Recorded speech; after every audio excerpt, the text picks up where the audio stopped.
At 70, I thought my worst nights were behind me. 3 hours from home, I was having dinner with my old police partners when my phone flashed with a doorbell alert. I opened the live feed expecting a stray deer.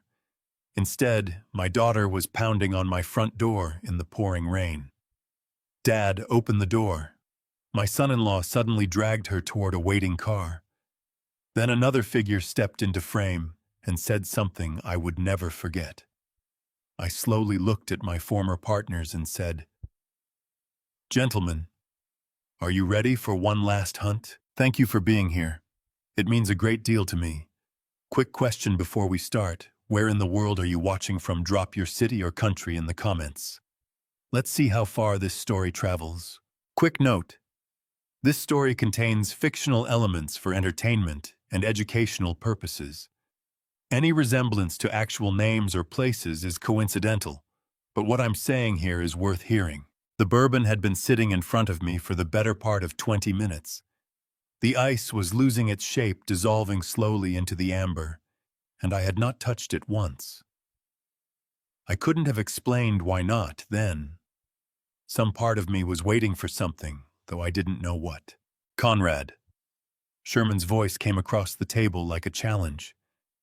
"Are you planning to drink that, or are you waiting for it to develop a personality?" I looked up. Sherman Brooks was watching me with the expression he had been refining since 1987, equal parts suspicion and dry amusement, with just enough irritation underneath to let you know he was paying attention. "I'm savoring the anticipation," I said. "You're a strange man, Bellamy. You've always been a strange man. And yet here you are, 11 years running." He pointed his fork at me.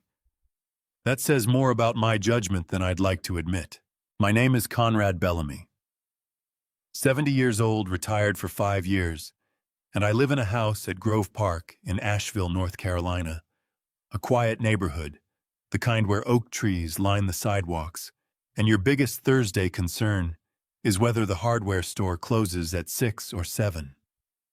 I had been a lead homicide detective for 33 years. I knew better than to trust quiet for too long, but I had gotten comfortable with it anyway. Most days I was grateful for that. The boathouse sits right on the Tennessee riverfront in Chattanooga. Floor-to-ceiling windows that face the river, amber lighting, warm enough to make a Tuesday feel like a celebration, and a kitchen that handles catfish in ways that no menu description has ever done justice to. We had been coming every October for 11 years now.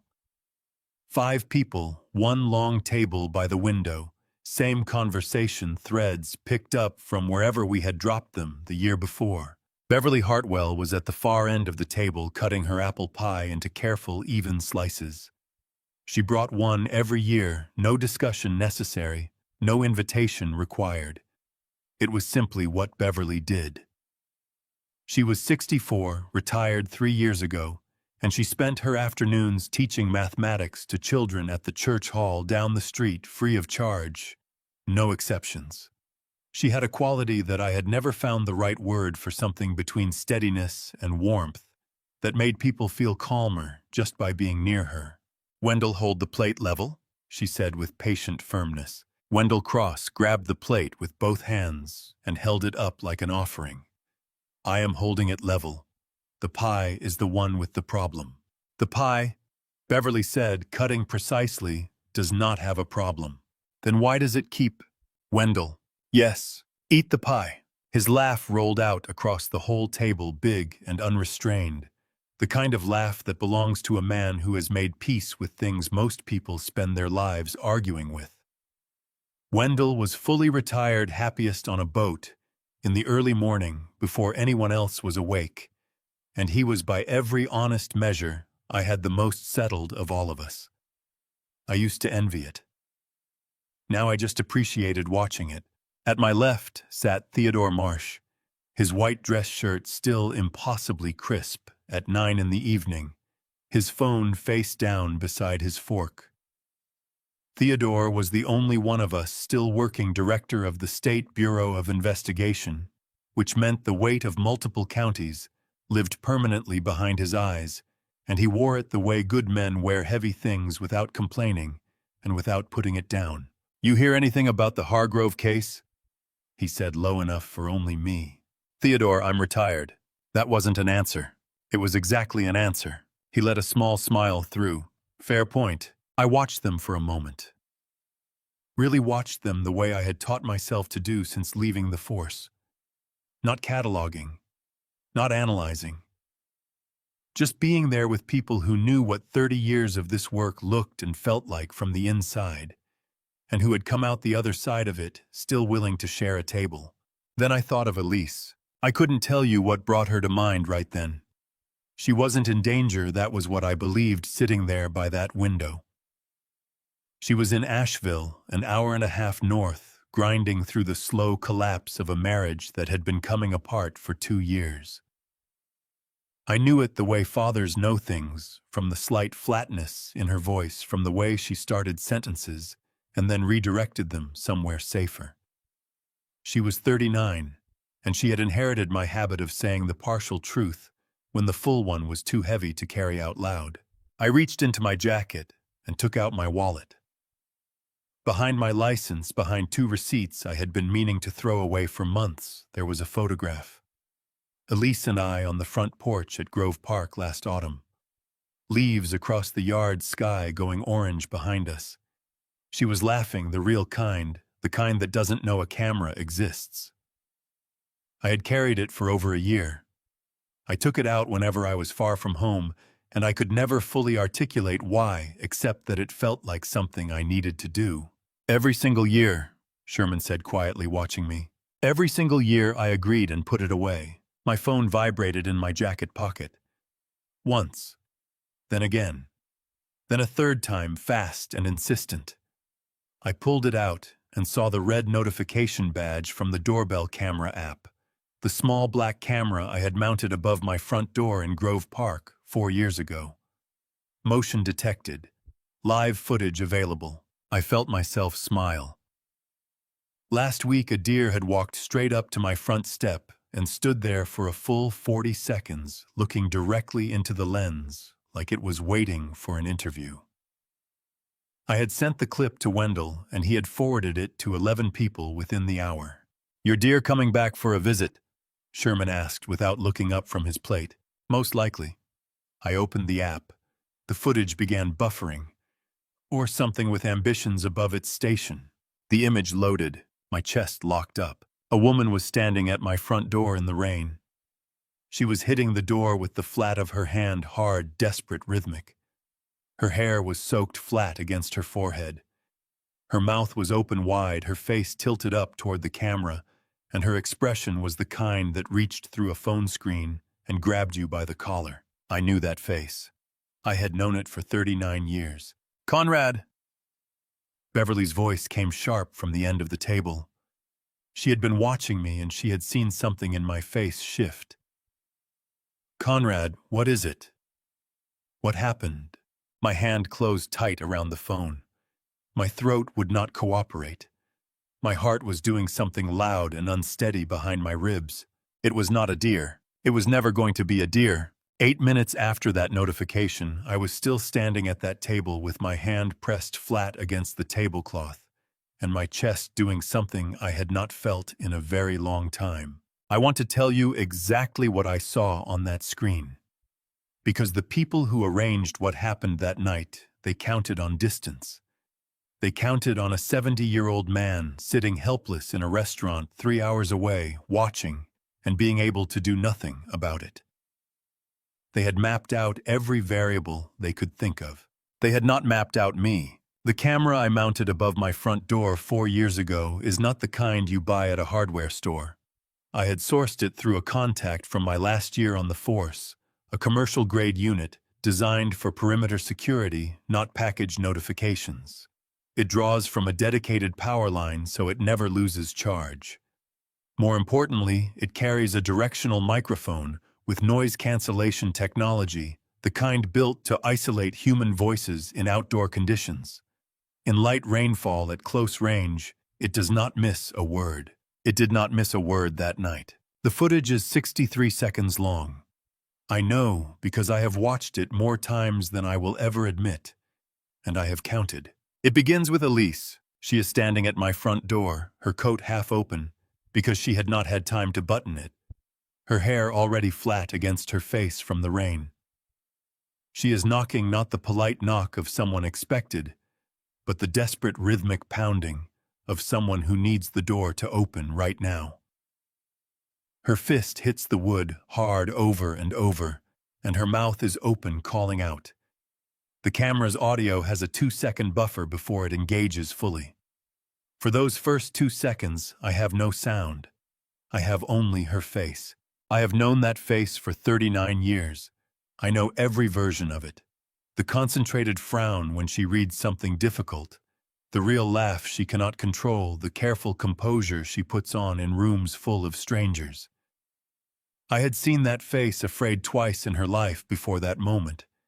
Both times I had been standing right next to her. I was not standing next to her now. Then Garrett stepped out from the far edge of the frame. Garrett Weston, my son-in-law, the man I had watched marry my daughter 6 years ago in a garden ceremony in late September, the man whose handshake I had returned 100 times, came out of the dark, at the side of the frame, and grabbed Elise by the arm. Not carefully. The kind of grip that does not ask permission. Elise cried out.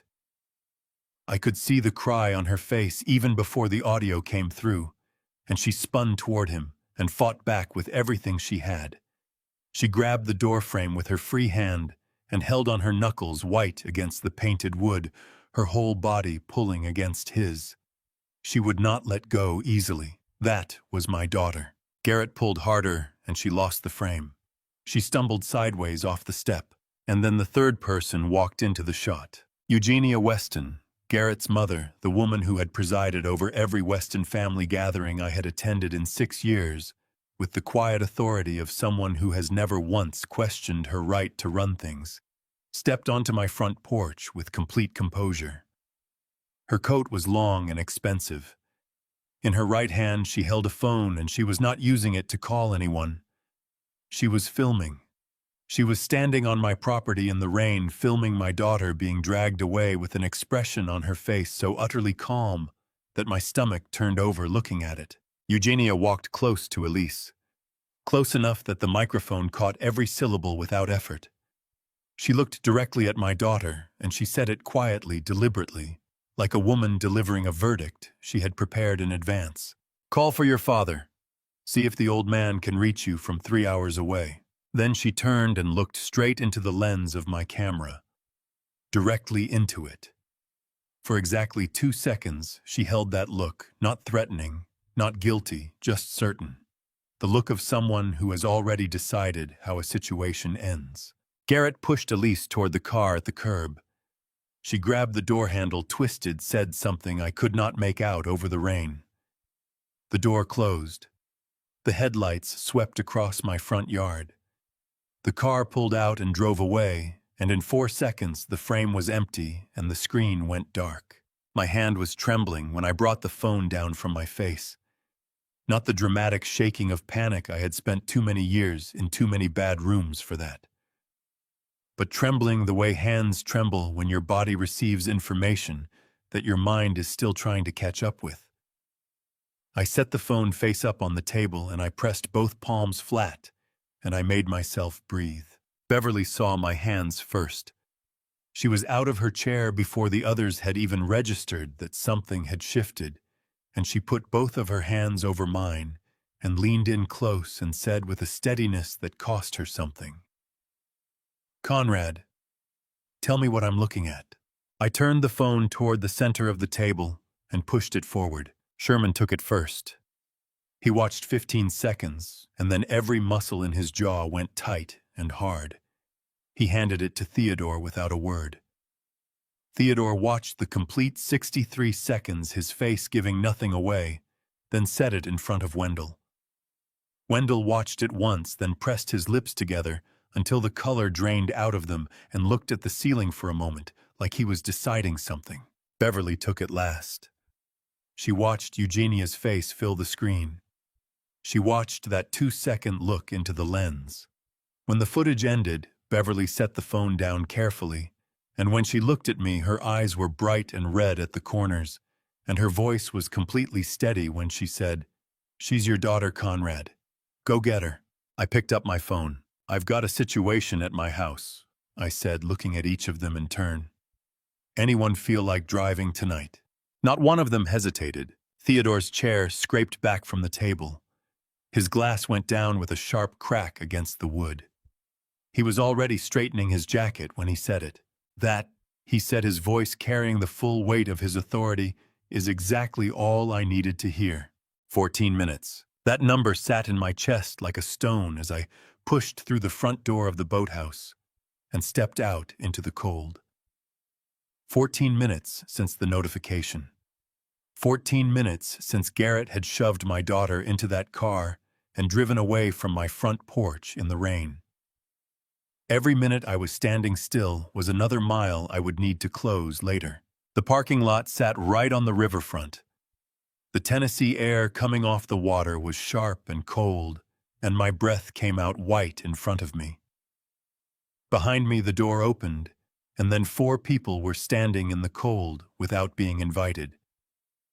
Theodore had his phone out before the door finished closing behind him.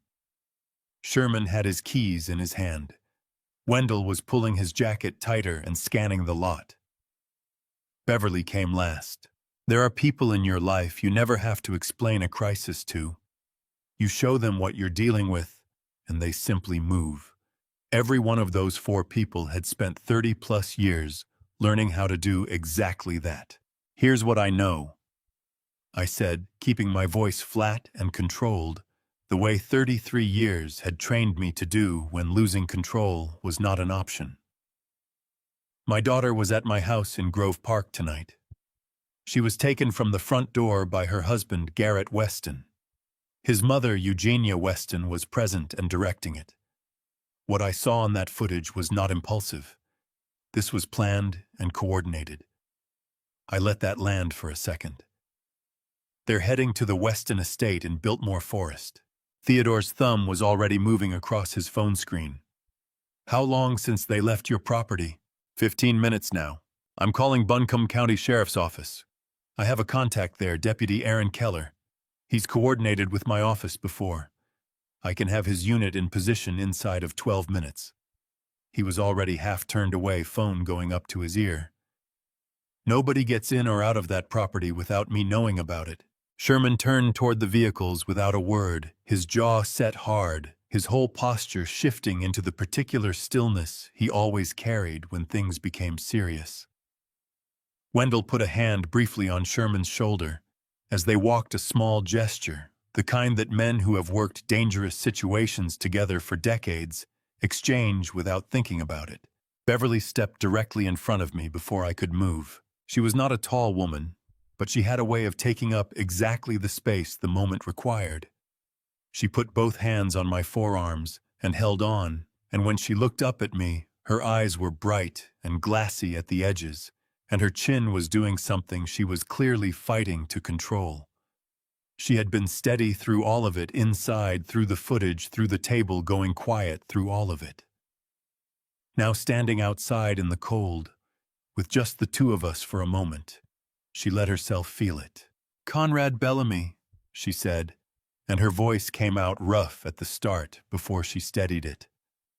"You are going to walk into that house and you are going to bring that girl home. Do you hear me? Beverly, do you hear me?" "Yes," I said. "I hear you." Her grip tightened on my arms for one moment, fierce and sure, and then she let go and stepped back and straightened up, and just like that, Beverly Hartwell was composed again. She nodded once. "Then go," she said. I turned back to Theodore. He had lowered his phone and was looking at me with the particular focused attention that made him the best in the room, in any room he was ever in. "Theodore," I said, "before you make any more calls, there's something you need to know." He waited. 3 weeks ago, Elise called me. The tone of that call, I've spent 33 years listening to people who are frightened and trying not to show it. She had that quality in her voice. She didn't say anything specific. She steered the conversation somewhere safer before anything concrete came out. I held his gaze, but I heard what she wasn't saying. "What did you do?" he asked. The morning after that call, I contacted a supplier I've used through the department before and had a button camera overnight shipped to Elise. It looks exactly like a standard coat button, same diameter, same color, same material. You cannot tell the difference by looking at it or touching it. It records continuously to encrypted cloud storage. I kept my voice even. I mailed it to her with written instructions, and I called her the day she received it and walked her through everything. She knew exactly what it was, exactly what it did, and she made the decision to attach it to her coat herself. Full knowledge, full consent, nothing covert on her end. Theodore closed his eyes briefly. When he opened them, something had shifted behind them. The look of a man who has just been handed a card he didn't know was in the deck. "If she was wearing that coat tonight," he said slowly. "She was. I could see it in the footage. Then we have interior video of everything that happened inside that house." "We have interior video," I confirmed. "We also have something else on her phone, but that becomes relevant later. Right now you need your people moving." He put his hand on my shoulder for exactly 1 second, brief and firm, and then he stepped back and his phone was at his ear again. And he was talking, his voice carrying the weight of everything that came with his title. Theodore Marsh was director of the State Bureau of Investigation. When he made a call like this one, people did not ask questions. They moved. I started toward Sherman's truck. My phone rang. I pulled it out. Unknown number, no area code I recognized. The kind of call you let go on a normal night. My thumb moved toward the side button to decline it. Then the name appeared on screen. My phone had matched the incoming number against my contacts list. Owen Weston, Garrett's older brother. The quiet one. The one who had sat across from me at 3 different family dinners over 6 years and looked me in the eye every single time without wanting anything from me in return. I had always noticed that. I had always filed it away. I stood between 2 parked cars in the cold Chattanooga air and stared at his name. I almost did not answer. I answered on the 4th ring. "Mr. Bellamy." The voice on the other end was quieter than I expected. Not soft, but careful, like someone who had thought through every word before dialing. "This is Owen Weston, Garrett's brother. I know you have no reason to trust me right now. I need you to hear me out anyway." In 6 years of knowing the Weston family, Owen had always been the outlier. Garrett had his mother's ease with authority, and her habit of looking at people as instruments to be used at the right moment. Eugenia operated on calculation, the way the rest of us operate on instinct. But Owen was different in a way I had noticed and never quite named. He was the only member of that family who had ever looked me in the eye at a dinner table without wanting anything from me in return. I had filed that observation away somewhere in the back of my mind without knowing why. Standing in that cold parking lot, I understood why. "I'm listening," I said. "Talk." I heard him pull in a long breath, the kind you take when you're about to say something out loud for the first time. "Last Sunday evening, I was at my mother's house. I came to drop off some estate paperwork, nothing related to any of this. I wasn't planning to stay." He paused and his voice dropped lower. "I heard them in the study. My mother and Garrett. The door was not fully closed and I heard the plan. All of it." Theodore had moved to stand at my left without me noticing. I did not look at him. "What plan exactly?" I said. "The documents." Owen's voice broke slightly on those 2 words, not for effect, but the way a voice breaks when it is carrying real weight.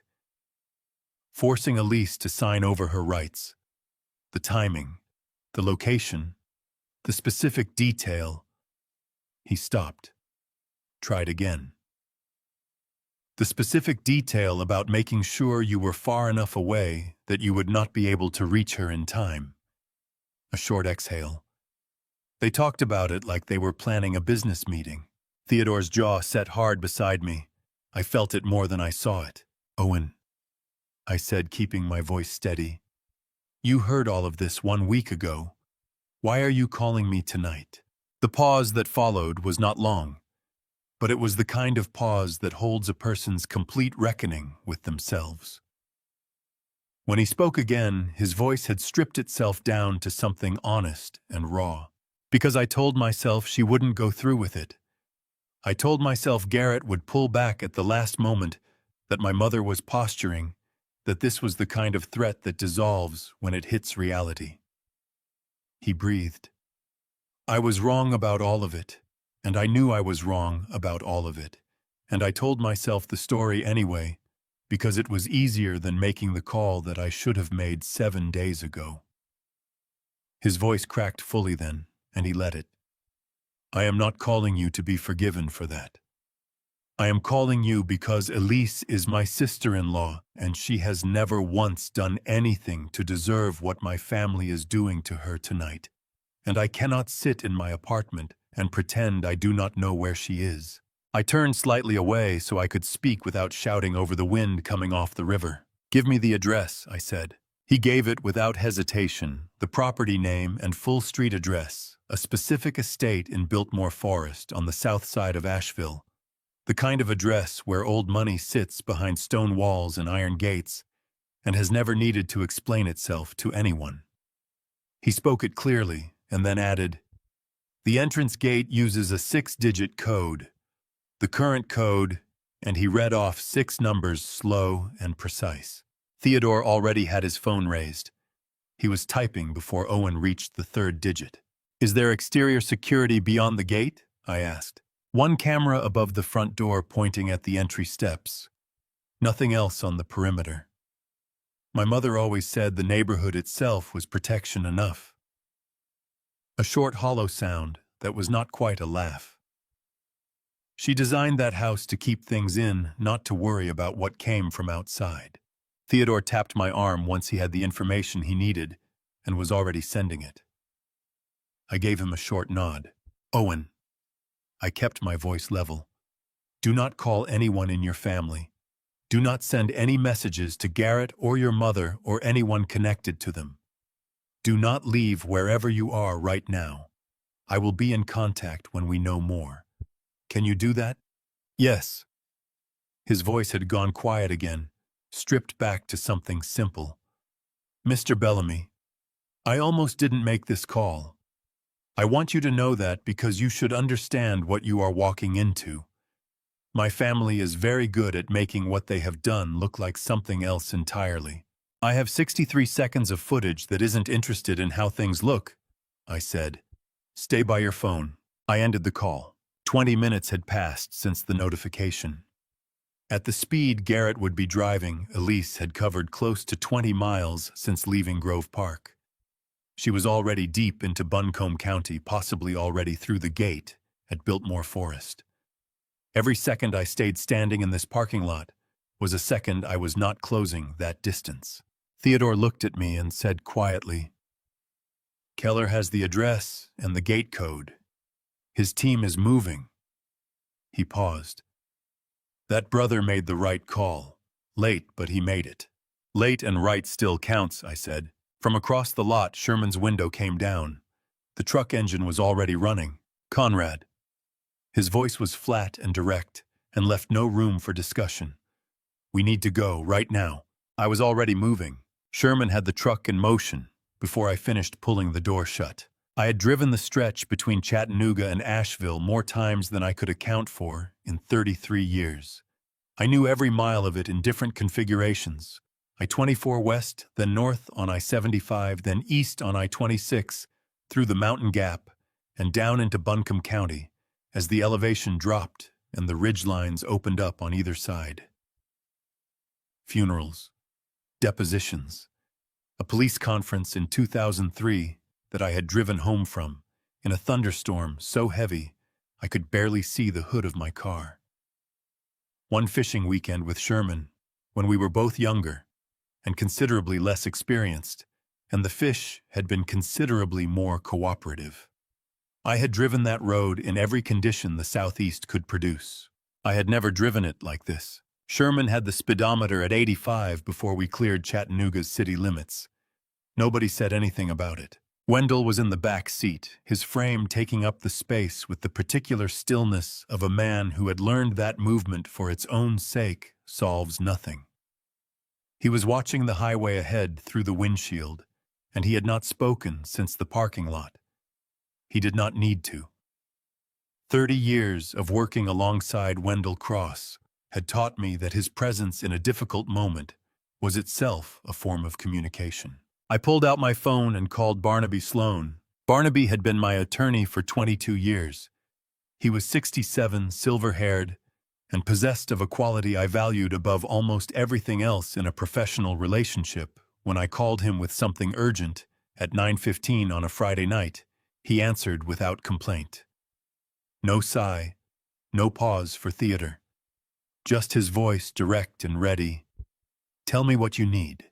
Barnaby, my daughter is being held at a private estate in Biltmore Forest, Asheville. I have camera footage documenting the coercion. It happened at my Grove Park property approximately 25 minutes ago. I need an emergency search warrant petition drafted tonight and ready to file the moment Buncombe County Courthouse opens tomorrow morning. I heard the scratch of a pen. Address. I gave it to him. Law enforcement backing. Theodore Marsh, SBI Director. His unit is already moving toward the property. A brief, efficient pause. I'll have the complete draft done before midnight. Theodore's office adds their documentation, and we file at 8 a.m. sharp. His voice stayed steady, but there was a weight underneath it that I recognized from every difficult year we had worked together. Conrad, is she physically safe at this moment? She is inside that house, I said. Everything I am doing right now is aimed at changing the second part of that sentence. Then go, Barnaby said. The paperwork is mine. You handle your end. I ended the call and dropped the phone onto my knee. Theodore called 6 minutes into the drive, his voice carrying the compressed efficiency of someone working multiple channels at the same time. The GPS tracking is active, he said. Garrett's vehicle has a factory-installed telematics system. Under exigent circumstances, documented risk of immediate harm to a person, I requested an emergency judicial order from a North Carolina District Court duty judge on call tonight. He authorized it by phone 9 minutes ago. The manufacturer provided real-time location data under that order. He paused. Conrad, the dot has stopped moving. It stopped 4 minutes ago. Every muscle in my shoulders went rigid. Biltmore Forest, I said. Exact property. The address Owen gave us. She is there. Theodore's voice held steady, but I could hear the controlled effort behind it. Garrett's car has not moved. She's inside. I turned to Sherman. He had heard enough. His jaw tightened once hard and deliberate, and then he set it level again and kept his eyes on the road. Keller, I asked Theodore. 11 minutes out as of right now. His unit has been rolling since I sent him the address. A pause. I want to tell you about Keller, because you need to trust what he does tonight. 2 tours overseas before he joined Buncombe County Sheriff's Office 3 years ago. I've worked alongside him on 2 SBI coordinated operations since. The kind of judgment under pressure that you either have or you don't. You cannot train a person into it. He will not move a millimeter without full legal authorization, and he will move the moment he has it. That's exactly what tonight needs. I trust your judgment on your people, I said. How long are you out? I looked at the highway signs sweeping past in the dark. 2 hours. Less if the mountain stretch stays clear. Let Keller and I carry the next 2 hours, Theodore said. That is what we are here for tonight. I put the phone down. Sherman glanced at me for exactly 1 second. The camera on her coat. The thing on her phone. You really had all of that in place. 2 weeks on the coat, I said. 8 months on the phone. And she knew every detail. Her decision, her consent. I looked out the windshield at the black highway ahead. She trusted the plan. Sherman was quiet for a moment. Then you prepared for this. I prepared for everything, I said, except hoping I would never need any of it. From the back seat, Wendell leaned forward. His voice came out low and even the way it always did when he was being completely serious. How long to Asheville? Sherman answered without looking up. 20 minutes if I push it. Wendell settled back against his seat. Then push it. Sherman's foot went down another half-inch on the accelerator, and the highway opened up ahead of us, and the dark mountains of the Tennessee-North Carolina border waited somewhere beyond the range of the headlights, and inside a stone-walled estate in Biltmore Forest. A red dot on Theodore's map sat completely silently still. Keller was 12 minutes from that front door. I was 2 hours away. The math was not comfortable, and there was nothing I could do to change it except drive. While my headlights were still pointed at Tennessee, 40 miles short of the state line, Sherman doing 88 in the right lane with the cruise control off the part of this story I couldn't see was already in motion. I want to be clear about something before I go further. Everything I am about to tell you, I did not witness. I was in the passenger seat of a pickup truck on I-24, with 2 hours between me and that house. What I know about those next hours inside the Weston estate, I learned from 2 sources. The first was Barnaby the following morning in his office when he opened his laptop and played me 41 minutes of button camera footage without comment. The second was Dolores Reyes, who came to my kitchen in Grove Park 3 days after all of this was over, and sat down across from me with both hands around a coffee cup, and told me everything she had seen and heard in the careful, detailed way of a person who has been carrying something heavy and is finally ready to set it down. I'll tell it to you the way they told it to me. Dolores Reyes had worked as the Weston household's domestic manager for 4 years. Before that, she had spent 16 years working for various families in the Asheville area. And before that, she had lived in the Grove Park neighborhood for the better part of a decade.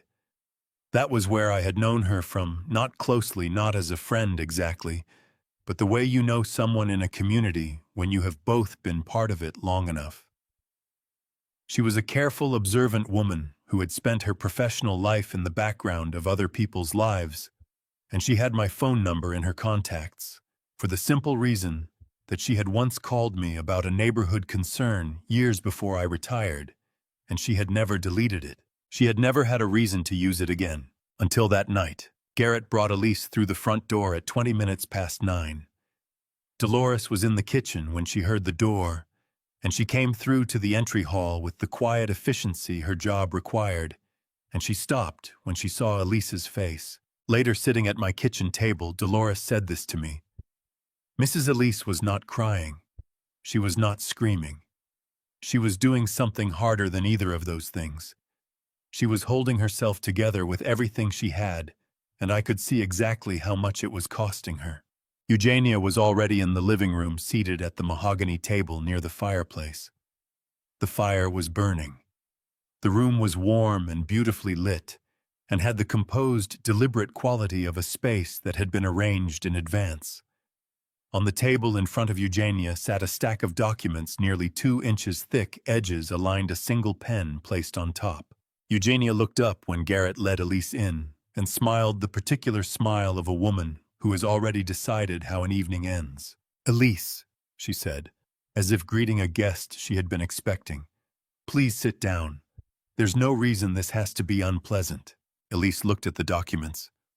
She looked at the pen. She sat down. Dolores moved into the room with a tea tray, 2 cups. The good china, the kind Eugenia specified for meetings, she considered important.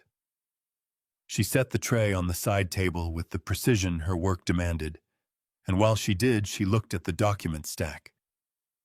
She recognized what it was. Immediately, the language on the top page was not difficult to read from where she was standing. She looked at Garrett, who was standing near the far wall with his arms crossed, and his jaw set in the expression she had learned to associate with his worst moods. Then she looked at Elise again. Dolores told me I knew. In 30 seconds of being in that room, I knew everything. She did not change her expression. She did not make a sound. She finished placing the cups and straightened the tray with the same unhurried care she always showed, and then she walked back out of the room and into the hallway, and she pulled the door nearly closed behind her. In the dark of the hallway, her hands were shaking so badly She dropped her phone the first time she reached for it. She picked it up from the floor. She opened her contacts. She found my name, Conrad Bellamy, filed under a section of her phone she had not opened in years. She typed 2 words and sent them before she could convince herself not to. "She's here." Back in the living room, Eugenia was explaining the documents with the smooth, practiced cadence of someone who had rehearsed the speech multiple times. Each page dealt with a different element of the marital estate, property rights, financial accounts, the dissolution of Elise's standing in several investments that Garrett had established during the marriage. The language was complex, and the explanations were deliberately simplified the way a person simplifies things when they want the other party to feel the decision is being made for their benefit. What Elise noticed, and what the button camera recorded, was a single sheet of paper approximately 2/3 of the way through the stack that was not part of the standard documents. It was printed on different paper stock, slightly heavier, slightly brighter. Its typeface was the same, its margins matched, and unless you were reading every page carefully, rather than trying to process the whole stack at once, you would not catch it. Eugenia slid it in without looking at Garrett, without telling him, without explaining it. It was as Barnaby described it to me the next morning in his office with the camera footage paused behind him. A profit-sharing agreement. A document redirecting a specific percentage of assets through a channel that had nothing to do with the divorce settlement and everything to do with Eugenia's private financial arrangements. A document she had drafted herself for herself and tucked into the stack with the confidence of a woman who had never once been caught doing anything wrong. She was too certain of the outcome to understand what she had just handed us. "Sign it," Eugenia said, placing the pen on the table directly in front of Elise. Her voice was still pleasant, still controlled, but the instruction underneath it was not a request. "All of it. Tonight. And we can all move forward like civilized people." Elise looked at the pen. Then my phone lit up on the center console of Sherman's truck. A text notification. Unknown number, except my phone recognized it from my contacts. 2 words on the screen. I read them. Then I turned the phone and held it toward Theodore's voice on the speaker. He read them and said nothing for exactly 1 second. "Forward it to me," he said quietly. I did. 25 minutes out. I had been watching the clock on Sherman's dashboard the way I used to watch evidence timelines, not obsessively, but with the steady, methodical attention of someone who understands that time is the only variable left outside his control. 25 minutes. Through the windshield, the highway was gaining elevation, and the ridgelines were rising on both sides. The first faint suggestion of Asheville's ambient glow beginning to bleed into the eastern sky above the peaks. Theodore called at exactly 25 minutes out. I want to tell you what it sounds like when Theodore Marsh operates at full capacity. Because if you have never heard it, you have missed something worth witnessing. There are people who become louder under pressure, and people who become sharper, and Theodore had always been so far into the second category that the question wasn't even interesting.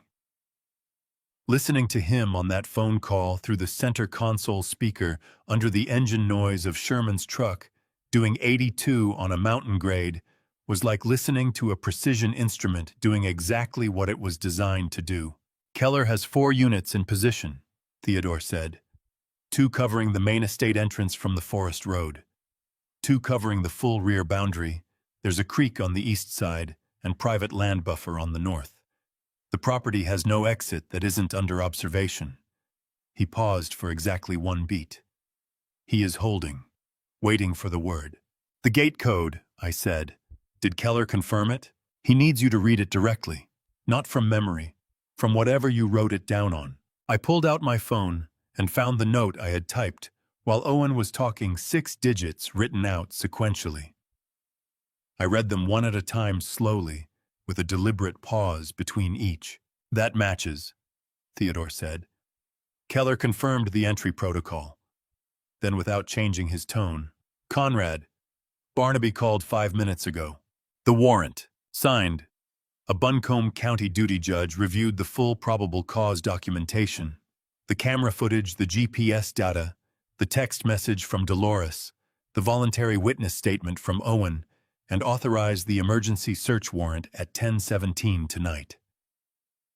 Barnaby is standing at the end of the Biltmore Forest access road right now with the original in his hand. A brief pause. Everything we do from this point forward is fully authorized. We do not have a single legal exposure, not one. Something in my chest released a fraction of an inch. 20 minutes, I said.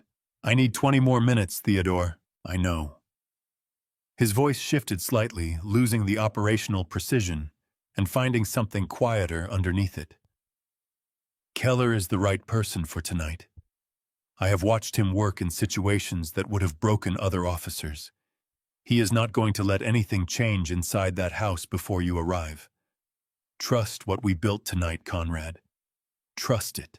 I pressed my back harder against the seat and looked out the window at the dark peaks moving past. The glow ahead was stronger now. Asheville was close enough to feel the way you feel a city before you can see it clearly. Keep talking to me, I said. Just stay on the line. I'm not going anywhere, Theodore said. From the back seat, Wendell leaned forward until his forearms were resting on the gap between the front headrests. He had been quiet for most of the drive, with the quiet of a man who respects the weight of a situation, enough not to fill it unnecessarily. Now he spoke. Conrad. His voice was the low, unhurried register he reserved for things he meant absolutely. That daughter of yours has your backbone and your brain. She is in that room right now making every right decision she can make. I have known you for 30 years, and I am telling you she is holding. My throat tightened. My hand pressed flat against my thigh, hard enough to feel the pressure through the fabric. Don't, I said, and my voice came out rougher than I wanted it to. Not yet. Say it to me again when I can see her face. Wendell looked at me for a moment. Then he reached forward and gripped my shoulder once brief firm, the kind of grip that doesn't ask permission and doesn't need a response, and sat back. Sherman spoke without looking away from the road. 20 minutes. The gap is clear. I can bring it down to 15. Do it, I said. The truck accelerated into the climb, and the Asheville glow brightened against the peaks. And on the phone, I heard Keller's voice come through for the first time, speaking to Theodore. Not to me, but loud enough that the speaker caught it. He was younger than I had imagined.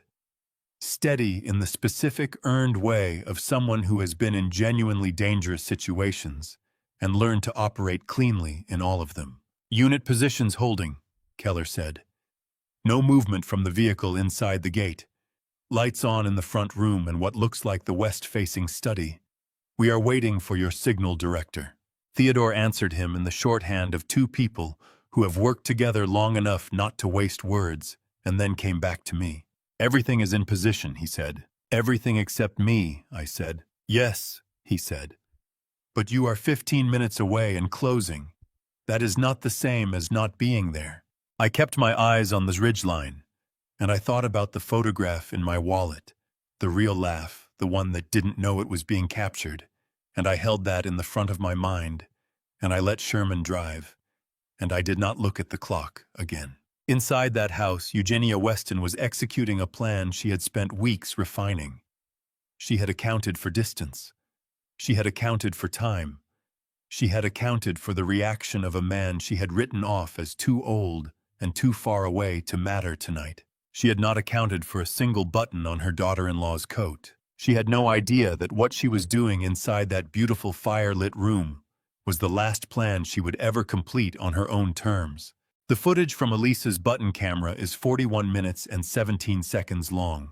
I watched all of it the following morning in Barnaby's office on the third floor of his building on Merriman Avenue with the door closed and the blinds angled against the early light, and a cup of coffee going cold on the desk beside me that I never touched. Barnaby set up the laptop and hit play, and then quietly left the room without asking whether I wanted him to stay. He had known me for 22 years. He knew the answer. I watched it twice. The first thing you notice watching that footage is how calm Elise is. Not the calm of someone who has surrendered to a situation. Something different. Something that costs more and is worth more and is only possible in a person who has decided in advance what they intend to do.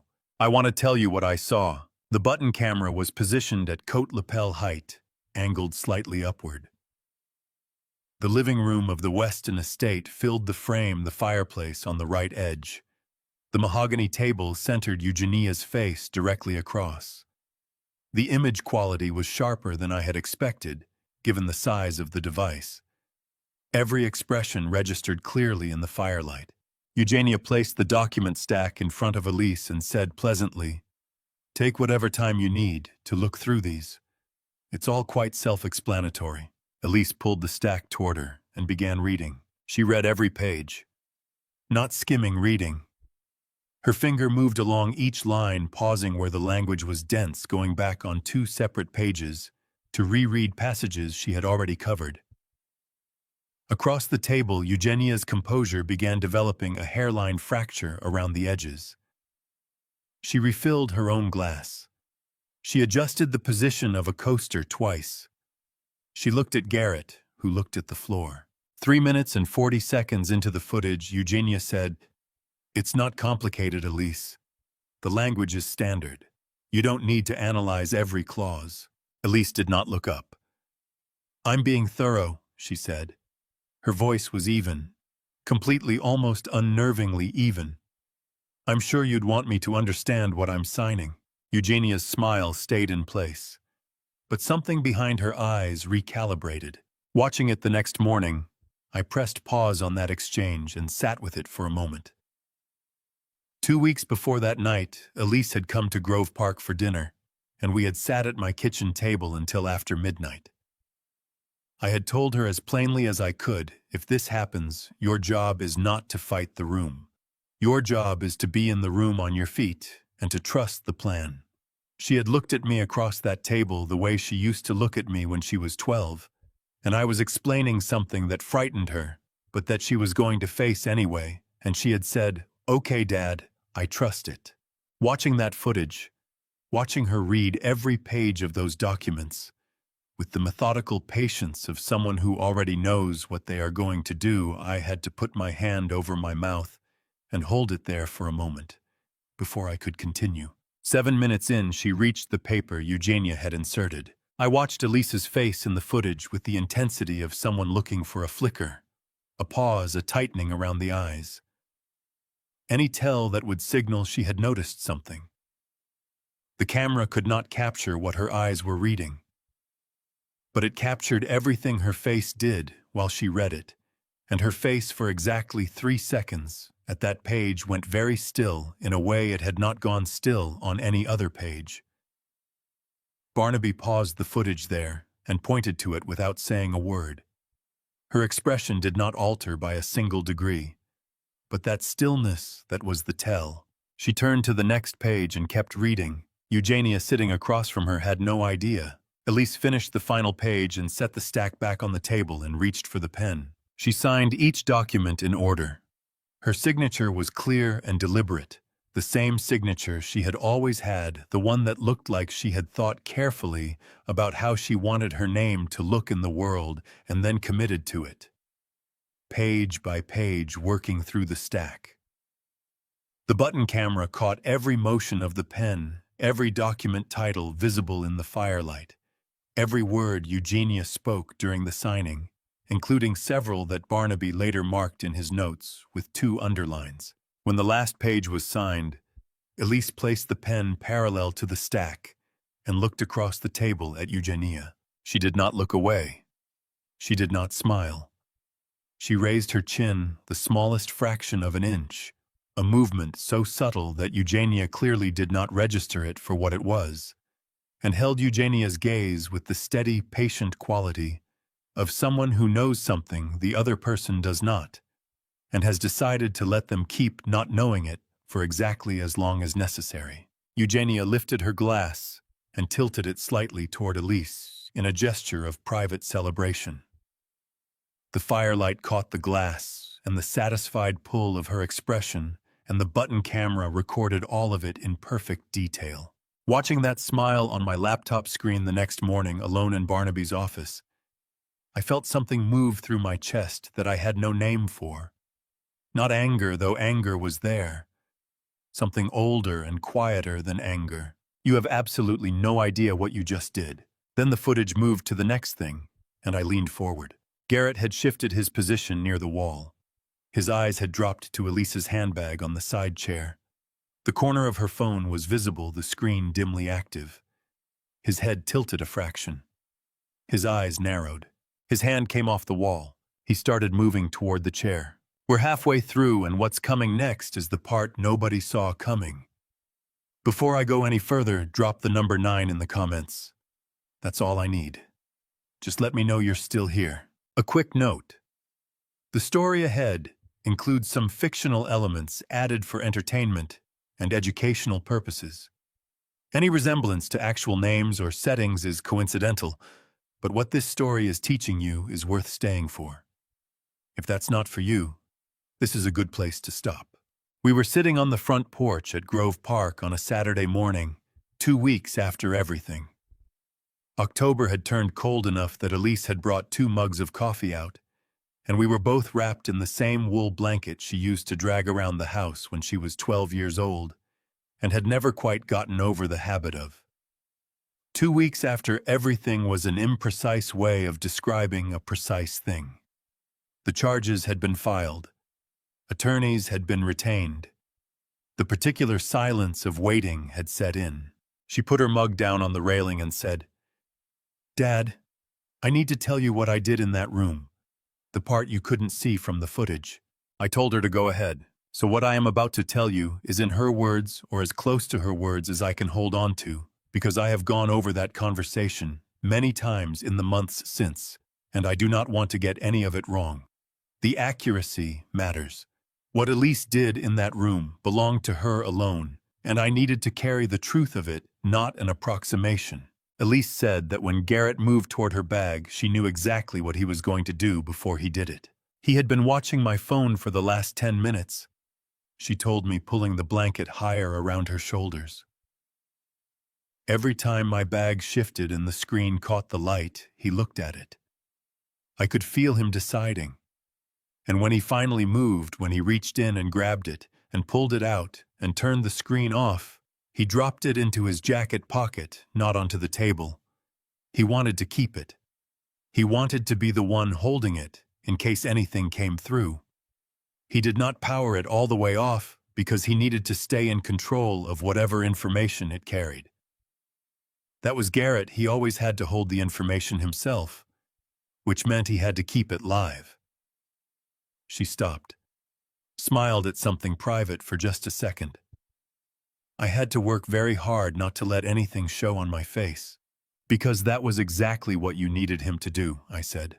That was exactly what I needed him to do, she said. I had not said it outright. We had spoken around it around the phone, around what would happen if he took it.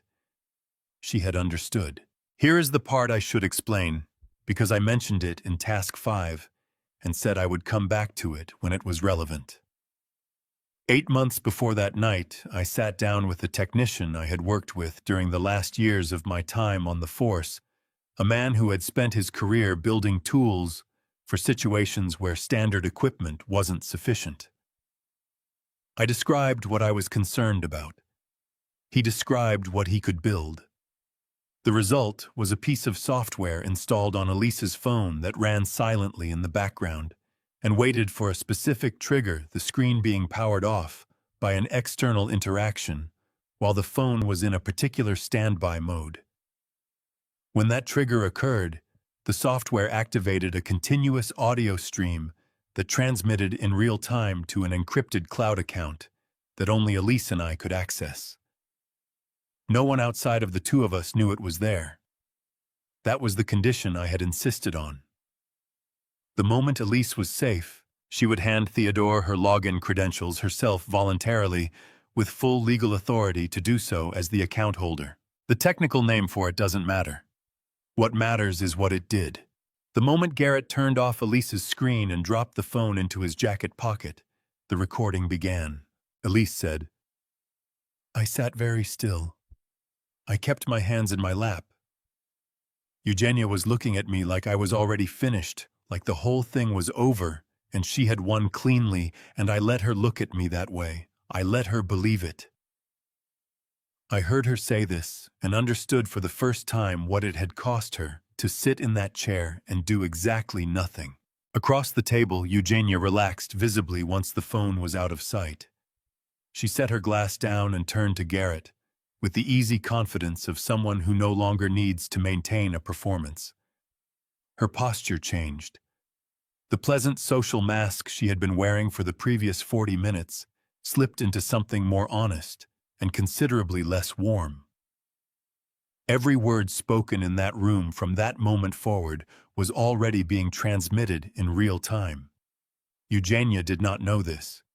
Garrett did not know it. Only Elise knew.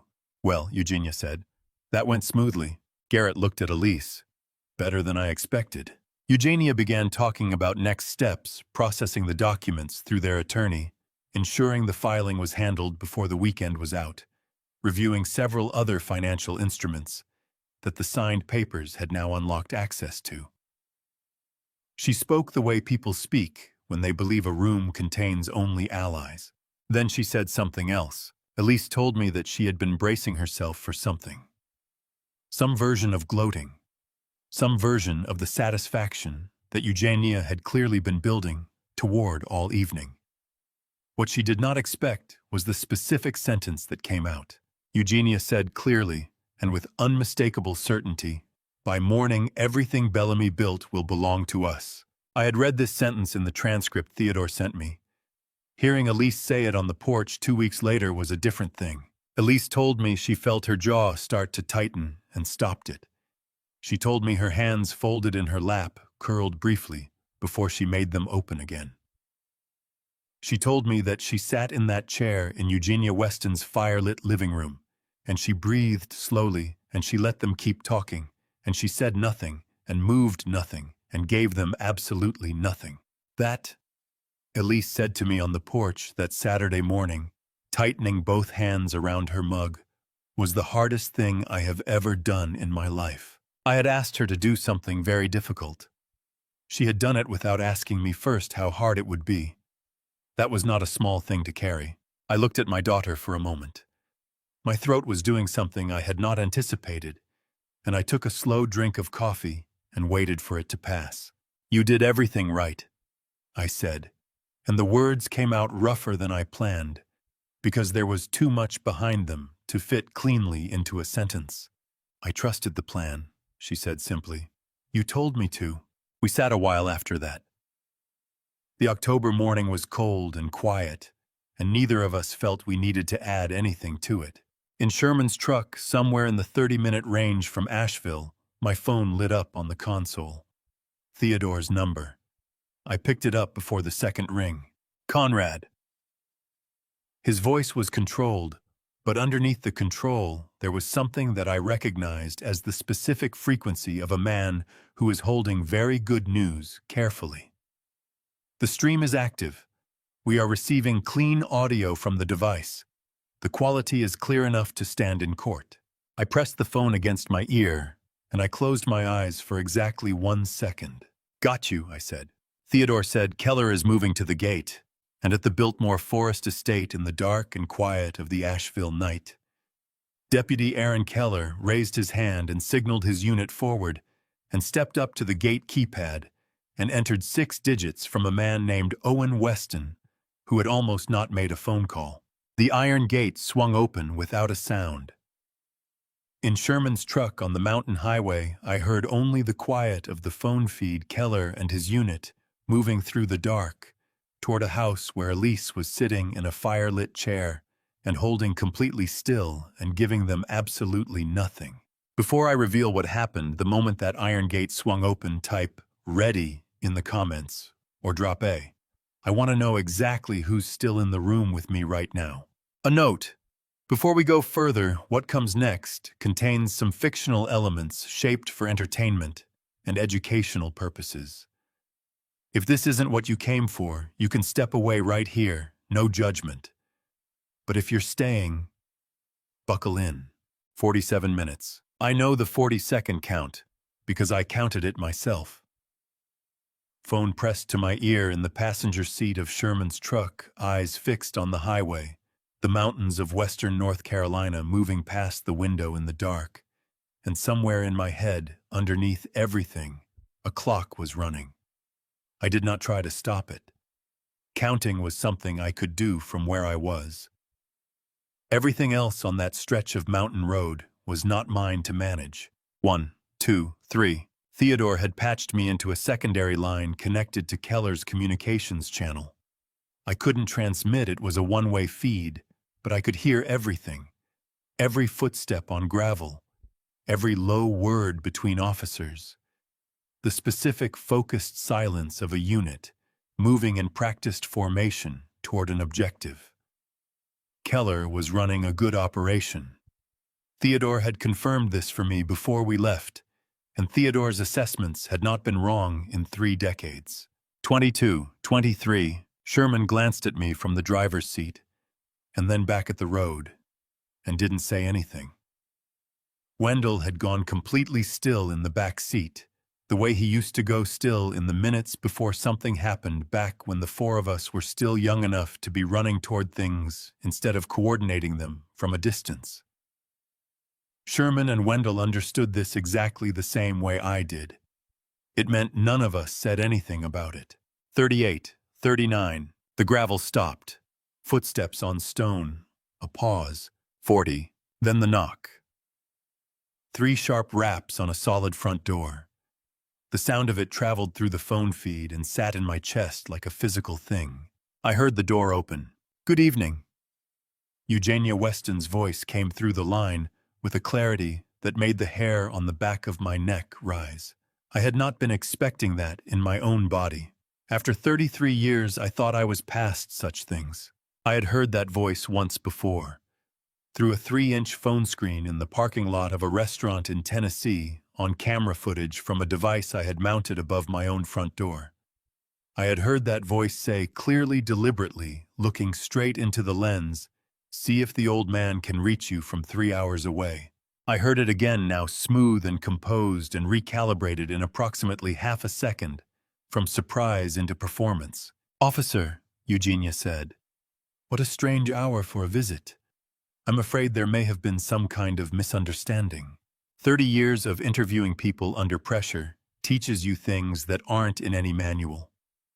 One of them is the specific quality of a voice that is managing a situation rather than responding to one. There's a speed to it too fast to feel genuinely spontaneous, too controlled to sound genuinely confused. Eugenia Weston had a very good version of this voice. It was the best I had heard in a long time. It was still a managed voice. The tells were subtle, the calibration speed, the flatness where genuine surprise should have been. 30 years teaches you to hear all the subtle ones. Keller's response came through the line without hesitation. "Mrs. Weston, my name is Deputy Aaron Keller, Buncombe County Sheriff's Office, operating under authorization from the State Bureau of Investigation. We have a valid search warrant for this property issued this evening by a Buncombe County duty judge." A brief pause. "I'm going to need you to step back from the door, please." I had read the warrant myself the previous night. Barnaby had gone through every line of it with me twice. There was a silence of approximately 2 seconds. "Of course," Eugenia said. And the quality of those 2 words, that particular flat "of course," told me everything I needed to know about the exact moment her evening stopped going according to plan. I pressed the phone harder against my ear. In the front seat, Sherman had kept his eyes on the highway and said nothing at all. Inside the house in the living room, Garrett heard the exchange through the window he had moved to the moment he caught a glimpse of flashlight beams sweeping across the front garden. Keller described this to me 2 days later, when we sat down together in a conference room at Theodore's office, and he walked me through the entry sequence step by step. Garrett was standing at the side of the window with his back flat to the wall, angling to see the front step without being seen. He counted the uniforms. He registered the vehicle lights at the perimeter. And then Keller told me Elise had told him this herself during her statement. Garrett turned from the window and looked across the room at her. That was the detail that stayed with me most from Keller's account. Elise had been doing something in that chair. She had been counting, too. She was still sitting in the chair where Eugenia had placed her at the beginning of the evening. She had not moved significantly in the 41 minutes since Garrett had pocketed her phone. Her hands were in her lap, and her back was straight, and she was looking directly at her husband across that beautiful, expensive, firelit room. And she was smiling, not a large smile, not triumphant in any theatrical way, just a small, real, completely unmanaged pull at the corner of her mouth, the kind of expression that surfaces when a person has been holding themselves very carefully for a long time and has just been given permission to stop. In 33 years of this work, I had accumulated a considerable collection of images I could not leave behind me. Keller told me Garrett's face when he saw that smile was something he would not forget quickly. I heard the front door open wider through the phone feed. Keller's footsteps crossed the threshold into the entry hall. A second set followed. A third. "Is there anyone else currently in the residence, Mrs. Weston?" Keller asked. "Just family." Eugenia's voice came back measured and clear. "My son is in the next room, and my daughter-in-law has been spending the evening with us. We'll need to speak with everyone individually," Keller said. "That includes your daughter-in-law. Is she available?" A beat. Very brief. The length of time it takes someone to realize they have no alternative that doesn't make their situation significantly worse. "Of course," Eugenia said again. And then Eugenia Weston opened her mouth and began telling the story she had rehearsed. I heard the first sentence of it come through the phone feed, gracious and composed and carefully constructed, the voice of a woman presenting an explanation she has prepared in advance for a situation she anticipated might require one. I had interviewed more than 1,000 people in 33 years of this work. I knew what a rehearsed story sounded like in its opening sentence. I knew where it showed and why. They all had the same story, and I had sat across from every single one of them as they did. The story she had rehearsed did not last 5 minutes. I heard it from the first sentence through the phone feed. By the third sentence, I knew exactly how it would end and where it would fall apart. 33 years of listening to fabricated accounts will build that particular instinct in a person, the ear for a story that is too smooth in the places where genuine memory creates friction, too conveniently specific in some details and deliberately vague in others. Eugenia's version was competent. I'll say that much for her. She had spent real time on it.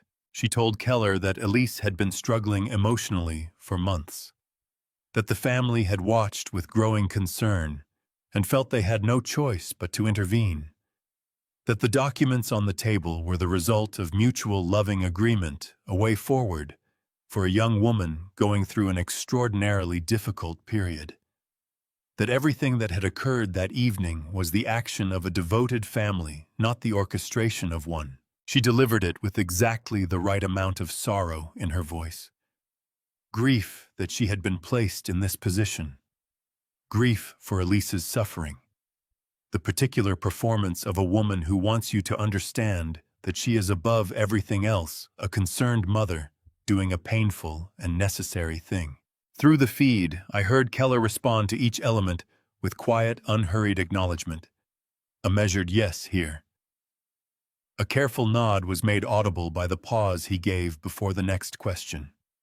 He let her build the whole structure without interruption, without a single sign that he found any part of it questionable. He was letting her talk. I thought about it again, smart. The laptop click was soft through the audio, but I caught it. The placement of the device on the mahogany table. And then the sound I had last heard standing in a restaurant in Tennessee, my own front porch in the rain, coming through a speaker in Eugenia Weston's living room. The audio quality was clean. Her voice was unmistakable. "Call for your father. See if the old man can reach you from 3 hours away." Through the phone feed, I heard the room change. Not a sound, a quality. the particular quality of air in a room when a performance has been interrupted by a fact. Eugenia's voice, when it came back, had lost something central to it.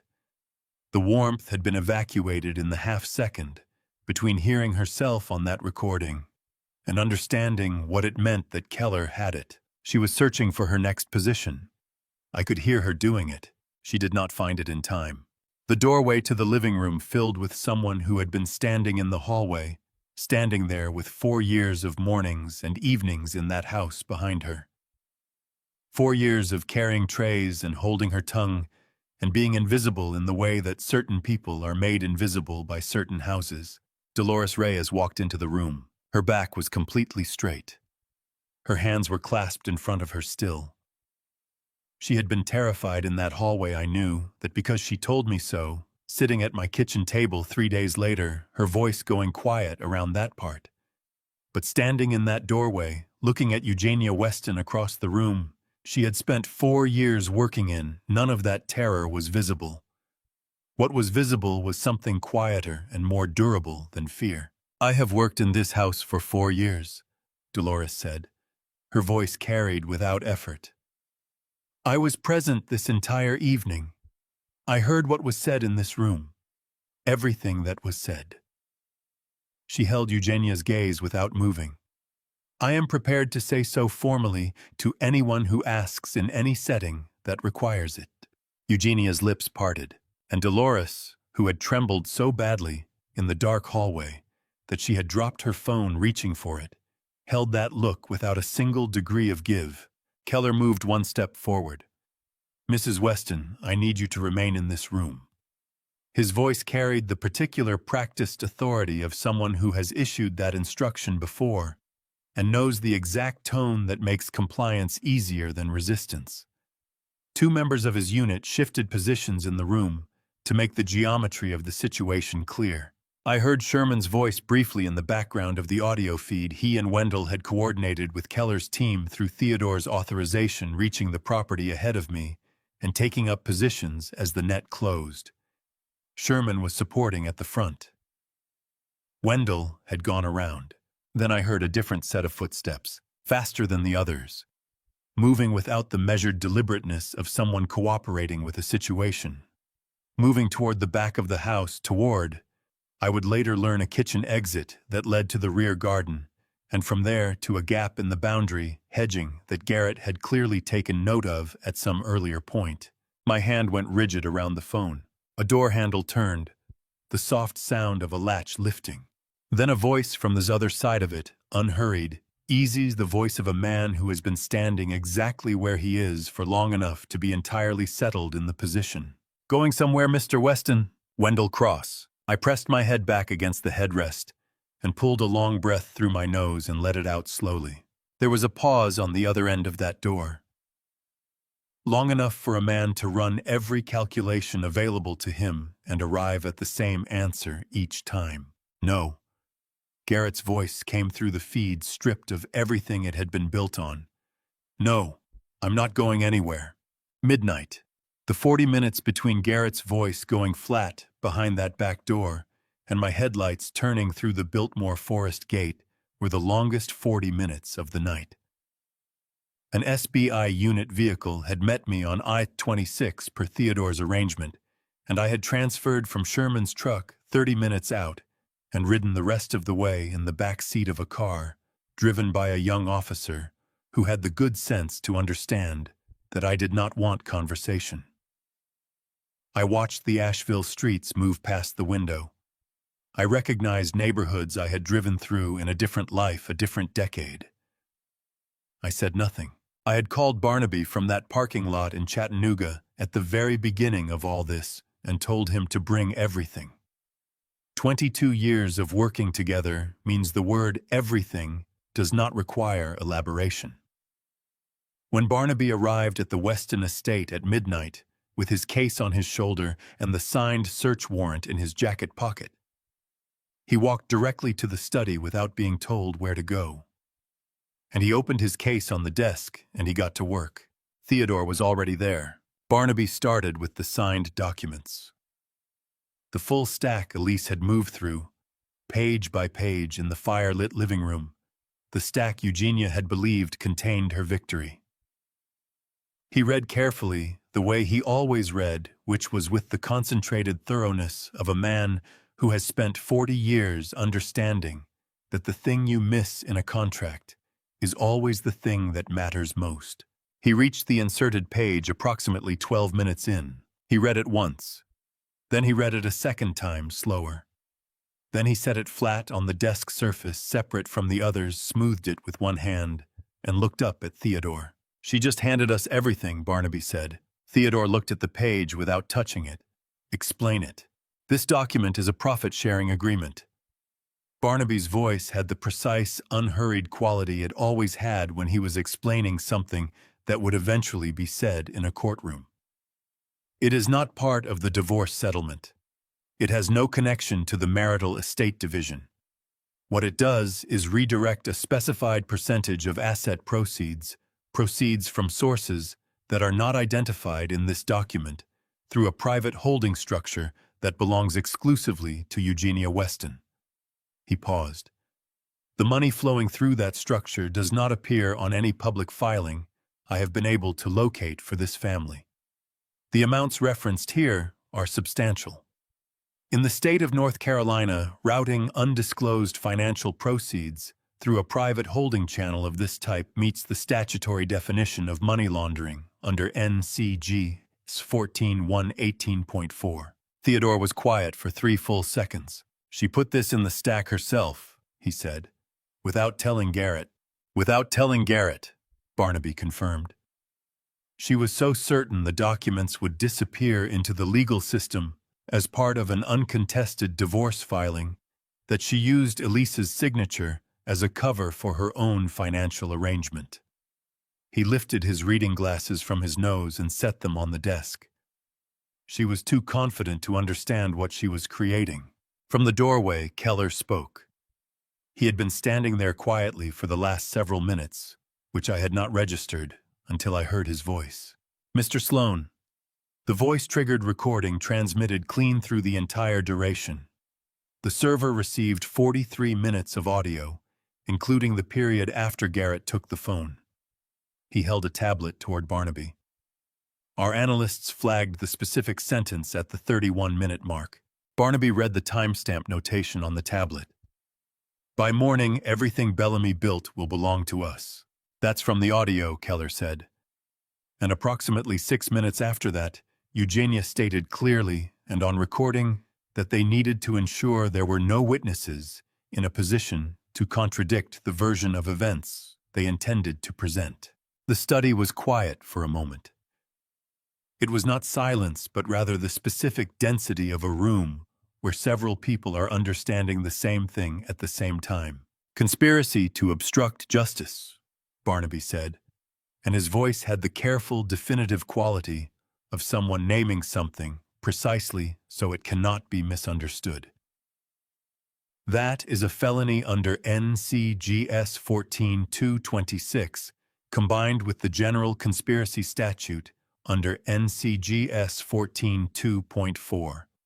On top of the coercion charge and the financial fraud and the money laundering." He began organizing the documents into separate categories on the desk, each stack representing a distinct legal track. "Theodore, we file everything the moment the Buncombe County Courthouse opens. I want a complete case file assembled tonight." Theodore looked at his watch. "You have 7.5 hours. "I need 4, Barnaby said. "The other 3.5 are margin." I stepped out of the SBI vehicle at the gate and walked up the stone path toward the house. The study window was lit warm and steady against the dark exterior. Through the glass I could see Barnaby bent over the desk with his reading glasses back on, Theodore standing to his left with his arms crossed. Stacks of paper arranged with the systematic precision of 2 people who know exactly what they are building and how long it will hold. I stood outside that window for perhaps 30 seconds. 30 years of law enforcement teaches you what a closed case looks like. Not a finished case, a closed one. The kind where every element has found its position, and the only direction remaining is forward. I had walked into rooms at the end of investigations before and recognized that quality, the specific, settled certainty of evidence that has nowhere left to go but into a courtroom. That study behind that lit window had it. Barnaby and Theodore were the right people to be inside it right now. I was not the right person. I was the father. There was a difference. I turned from the window, and I walked toward the front door, toward the room on the other side of the house where a warm light was still burning. I had walked through a lot of doors in 33 years of this work.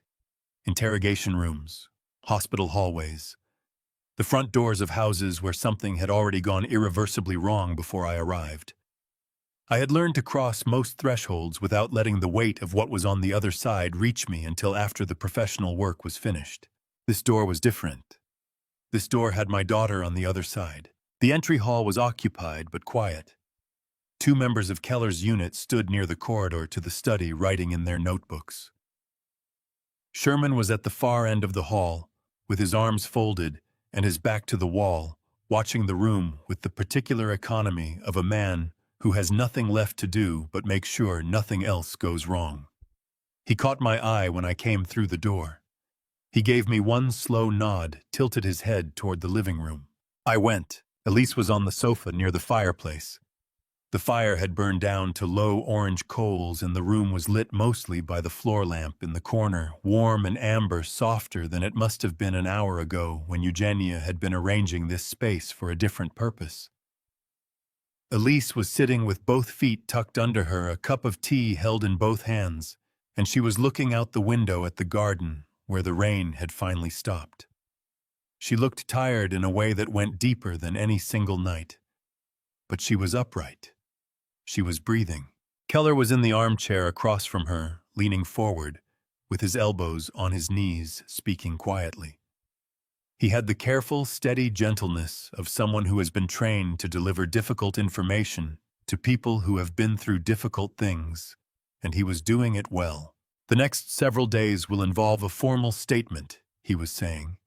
We'll schedule that at a time and place that works for you. Nothing happens tonight that you don't want to happen tonight. Elise nodded.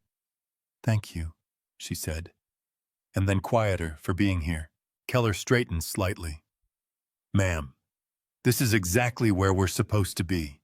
Owen came through the front door 10 minutes after I did. I heard him in the entry hall, the hesitation in his footsteps before he appeared in the doorway, a tall man with his brother's coloring and none of his brother's certainty about his right to be in any given room. He looked at Elise, and his face did something complicated and honest that no rehearsed expression could have produced. His jaw worked. His hands opened and closed at his sides. I should have called sooner, he said. His voice was unsteady. I knew what they were planning, and I told myself stories about why I didn't have to say anything, and all of those stories were wrong. I'm sorry, Elise. I'm genuinely sorry. Elise looked at him for a long moment. She pulled in a slow breath that moved her whole frame. You called when it mattered, Owen, she said. That's not nothing. His eyes went red at the rims. He pressed his lips together hard and nodded once, not trusting himself to say anything else just then. Dolores appeared briefly from the hallway, carrying the tea tray back toward the kitchen. She paused beside the sofa, placed her free hand very lightly on Elise's shoulder for just a moment, and looked at her directly. You were very strong tonight, Dolores said, quiet and plain and without any ornamentation. I want you to know I saw that. Elise reached up and briefly covered Dolores's hand with her own before it lifted away. She didn't have words for it either, but she tried. Thank you, she said, for staying. Dolores nodded once and moved on. Elise turned back to the window. The garden outside was still wet, the grass catching the lamplight from inside, and the sky above the roofline had the particular cleared quality that follows long rain. She stared at it for a moment, and then something in her expression shifted, a small quiet surprise. It stopped, she said softly, mostly to herself. I didn't notice it stop. I was in the doorway. She heard me. She turned, and the moment her eyes found mine across that room, the room that Eugenia had set like a stage, and that had become something entirely different. Her face changed in a way that nothing on that footage had captured, and nothing I can fully describe could reproduce. Something came undone in it. The careful, controlled composure that had kept her upright and functional for 3 hours and 41 minutes let go all at once. And what was underneath it was just my daughter, 39 years old, sitting in a stranger's house at midnight, looking at her father. "Dad." Her voice broke on the word. Both of them, the whole word broke open. I crossed the room.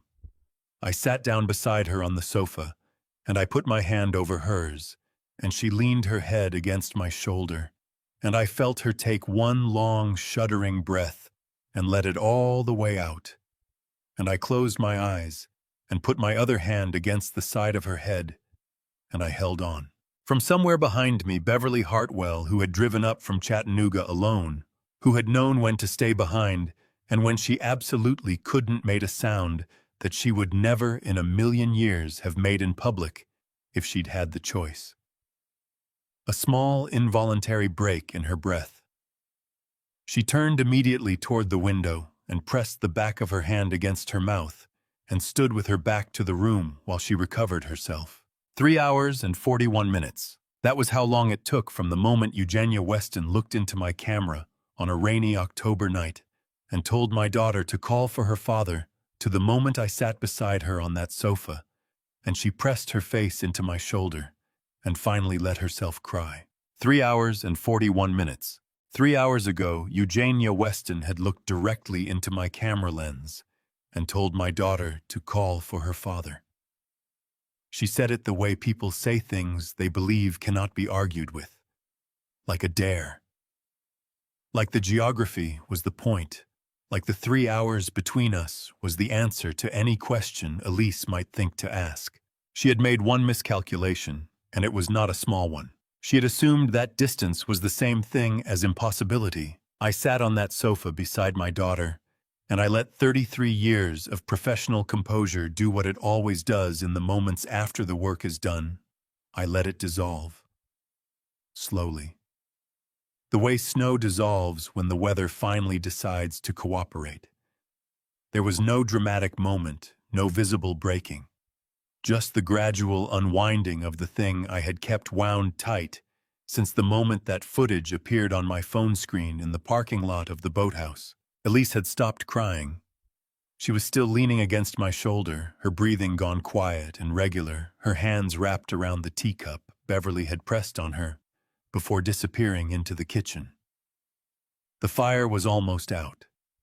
The room, which had been constructed by Eugenia Weston to project power and permanence, felt now like what it was, an expensive and empty stage that had served its final purpose for the night.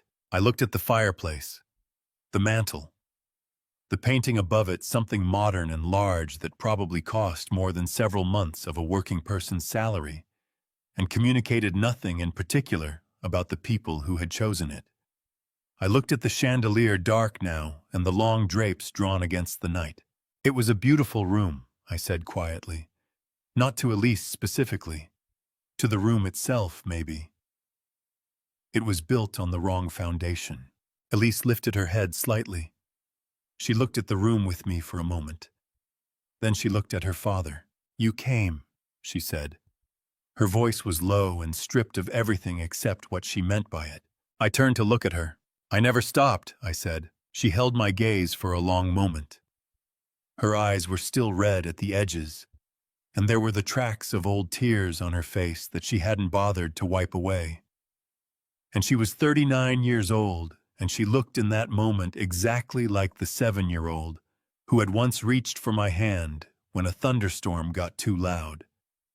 Not because she needed my protection from it, but because she simply wanted me near. I had not forgotten what that felt like to receive. I had not understood until tonight how much I had been carrying the fear of losing access to it. I reached up and put my hand against the side of her face. She closed her eyes and pressed into it like someone leaning into warmth. From the kitchen, I could hear Beverly moving, the careful sounds of someone performing small tasks, because performing small tasks is the only acceptable substitute for saying things out loud that are too large to say. The clink of a cup being set down, water being run. The particular rhythm of a person who has needed an outlet for their hands because their chest is too full to hold still. Beverly Hartwell had driven 2 hours alone from Chattanooga. She had not announced she was coming, and she had not asked permission. When I looked up sometime around midnight, and she had simply been there in the doorway, with her coat still on, and her keys in her hand, I had understood immediately. There are people who show up. Beverly had always been one of them. She appeared briefly in the living room doorway, now holding 2 fresh cups of tea, and she placed one on the table beside me, without looking at my face. She looked at Elise instead, and whatever she saw there made her square her shoulders and set her jaw in the way she did when she was refusing to allow herself the luxury of falling apart in front of someone who needed her to stay assembled. "The other one is for you," she told Elise. "Drink it this time." Elise reached for it with both hands. "Yes, ma'am." Beverly turned away quickly. But not before I caught the brightness in her eyes that she would have denied with considerable force if anyone had mentioned it. I sat in that room with my daughter for a while after that. The house moved around us, footsteps in other rooms. Keller's voice in the hallway, the low murmur of Theodore on the phone somewhere. The careful and methodical sounds of a case being assembled by people who were very good at assembling cases. But in the living room, in the particular pocket of quiet that had formed around the sofa, there was just the 2 of us and the dying fire, and the things that did not need to be said, because they had already been demonstrated beyond any possible doubt. The knock on the living room door came at 12:37. "Mr. Bellamy." The voice was quiet and professional and careful in the specific way of someone trained to enter rooms where people have been through something. "I'm Dr. Patricia Howe. I've been coordinated through the SBI's Victim Services Program." A brief pause. "I'm here to check on your daughter if she's willing." I looked at Elise. She straightened slightly, pulled in a breath. "Yes," she said. "Come in." I stood open the door for Dr. Howe and stepped back to give her the room. She was a composed woman in her mid-50s, carrying a medical bag and moving with the unhurried efficiency of someone who had done this many times and understood that the best thing she could offer in these moments was steadiness. I watched her take the chair across from Elise and open her bag. I watched Elise's posture settle into something less guarded as the 2 of them began to speak. Before I could let myself rest, there was one more thing that needed to be done. The last piece of the record. The thing that would make everything that had happened tonight permanent, in the only way that mattered. Asheville, after rain, is a particular kind of clean. I had noticed it before. Over the years, the way the mountain air clears after a long night of it. How the light comes through differently in the morning, sharper and more honest, like the sky has made some decision overnight and intends to follow through. Standing at the window of the 3rd-floor hallway at Mission Hospital at 7:30 in the morning. Watching that light come up over the ridgelines east of the city, I thought that I had never been more aware of it than I was right then. There are mornings when you find yourself in exactly the right place to notice the light properly. This was one of those. I had sat in hospital hallways before. 33 years of this work will put you in a considerable number of them. I had sat in them waiting for coroner's reports, waiting for colleagues to come out of surgery, waiting for family members to finish identifying people I had found. I knew the particular acoustic quality of those hallways, the smell, the specific flatness of fluorescent light at 3 in the morning. I knew what it was to sit in one when the thing on the other side was beyond your power to alter, no matter how well the work before it had gone. I knew that specific weight clearly. This hallway did not have it. I had never sat in one waiting for good news instead of bad. That part was new. It was the best new thing I had experienced in a long time. I held on to that particular awareness carefully, the way you hold something you are not fully certain you have earned yet, but are not prepared to release. Dr. Howe had completed her examination at 2:30 in the morning and documented everything with the meticulous precision that her field required. The report covered the bruising on Elise's left forearm, the result of Garrett's grip in the rain at my front door, captured in the camera footage, and now confirmed by physical examination with photographs, measurements, and medical notation. The language in the report was clinical and specific, the way legal language needs to be to survive the scrutiny it will receive in a courtroom. I had read a great many forensic medical reports across 33 years of this work, and I knew precisely what this particular one was worth. Barnaby received it at 6:45 when Dr. Howe emailed the completed document from her tablet in the family consultation room where she had been writing for the previous hour. He read it at the small table in the corner of the hallway, with his reading glasses on and his coffee going cold beside him. And when he finished, he closed the laptop with a quiet, definitive click. "That's everything," he said. Not the everything of someone relieved to be done. The everything of someone who has just confirmed that a structure is exactly as sound as he designed it to be. 22 years working together had taught me what that word meant in each of its different registers when Barnaby used it. This version meant finished in the complete sense. Nothing missing, nothing to add, nothing left to question. Theodore arrived at 7 o'clock from a brief stop at his own office to collect final documentation from the SBI operation overnight. He looked like a man who had not slept, which he hadn't, and like a man who had decided some time ago that this did not significantly matter, which he had. Eugenia Weston and Garrett Weston were formally arrested at 2:14 this morning, he said, on initial charges of criminal coercion and financial fraud, pending the additional charges from Barnaby's filing this morning. They are currently at Buncombe County Detention Center, awaiting a bail hearing. He looked at Barnaby. "What time are you filing?" "The moment the clerk's office opens," Barnaby said. 8 a.m. Theodore checked his watch. 41 minutes. "I know," Barnaby said. The hallway absorbed that exchange without ceremony. Two men at the end of a long night, confirming that a sequence of events had reached its destination. I had been present at the close of many cases. This one felt different from all of them. I left them to it, and walked back down the hallway to the vending machine.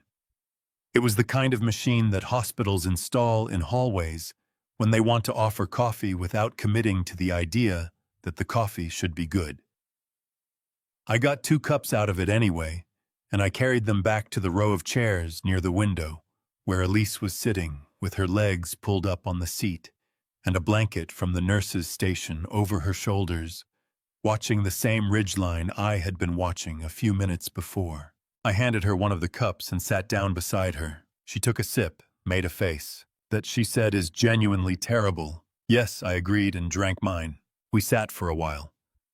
The hallway moved around us, early shift nurses coming on an orderly with a cart. The ordinary organized motion of a place that does not stop for individual situations, no matter how significant those situations feel from the inside. The morning light was strengthening through the window. The ridgeline was going from gray to green. Elise turned the cup slowly in her hands. "It's over, isn't it?" she said. It came out as a statement more than a question, the way you say something out loud that you have been turning over privately, testing whether it still holds when it has to travel through air. I had heard that particular quality in a voice before, the specific sound of someone asking the world to confirm something they need to be true, because hearing it said aloud is different from carrying it only inside. I looked at my daughter in the light of that hospital hallway, with her hair still carrying the traces of the previous night's rain, and her eyes clear and present and tired, in the particular way of someone who has come through something they will carry for a long time, but who is undeniably on the other side of it. "The hard part is," I said, "the rest is just paperwork." She looked at me for a moment, and then something moved in her face, something that had nothing to do with strategy or composure or the careful management of anything. The corner of her mouth pulled upward, then the other side. And then she laughed, quiet and tired and small, the laugh of someone who has been serious for so many hours that their face has nearly forgotten how to do the other thing. It lasted about 4 seconds. It was the most genuine thing I had heard all night. I thought that one. That is the one I am going to carry. Not the recording or the warrant or the footage or the fraudulent document Barnaby had lifted from the stack with careful fingers. All of those things had done their work. But they were what I had built from a distance of 3 hours. The thing I had driven those hours to reach was sitting beside me drinking terrible coffee from a vending machine. Barnaby appeared at the end of the hallway at 7:43, coat on, briefcase in hand, phone to his ear. He lowered the phone when he reached us. Eugenia's attorney arrived at the detention center 20 minutes ago, he said, requesting access to their client. I looked up. Let them, I said. Barnaby tilted his head slightly.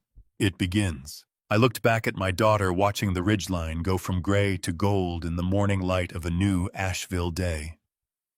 She was still holding the coffee cup with both hands, and something in her face had settled into a quality I recognized, the particular steadiness of a person who has come through something very large and found the ground still solidly there beneath her feet. I set my empty cup on the windowsill and looked out at the Asheville sky, fully blue now, the mountains sharp and clear after a night of rain.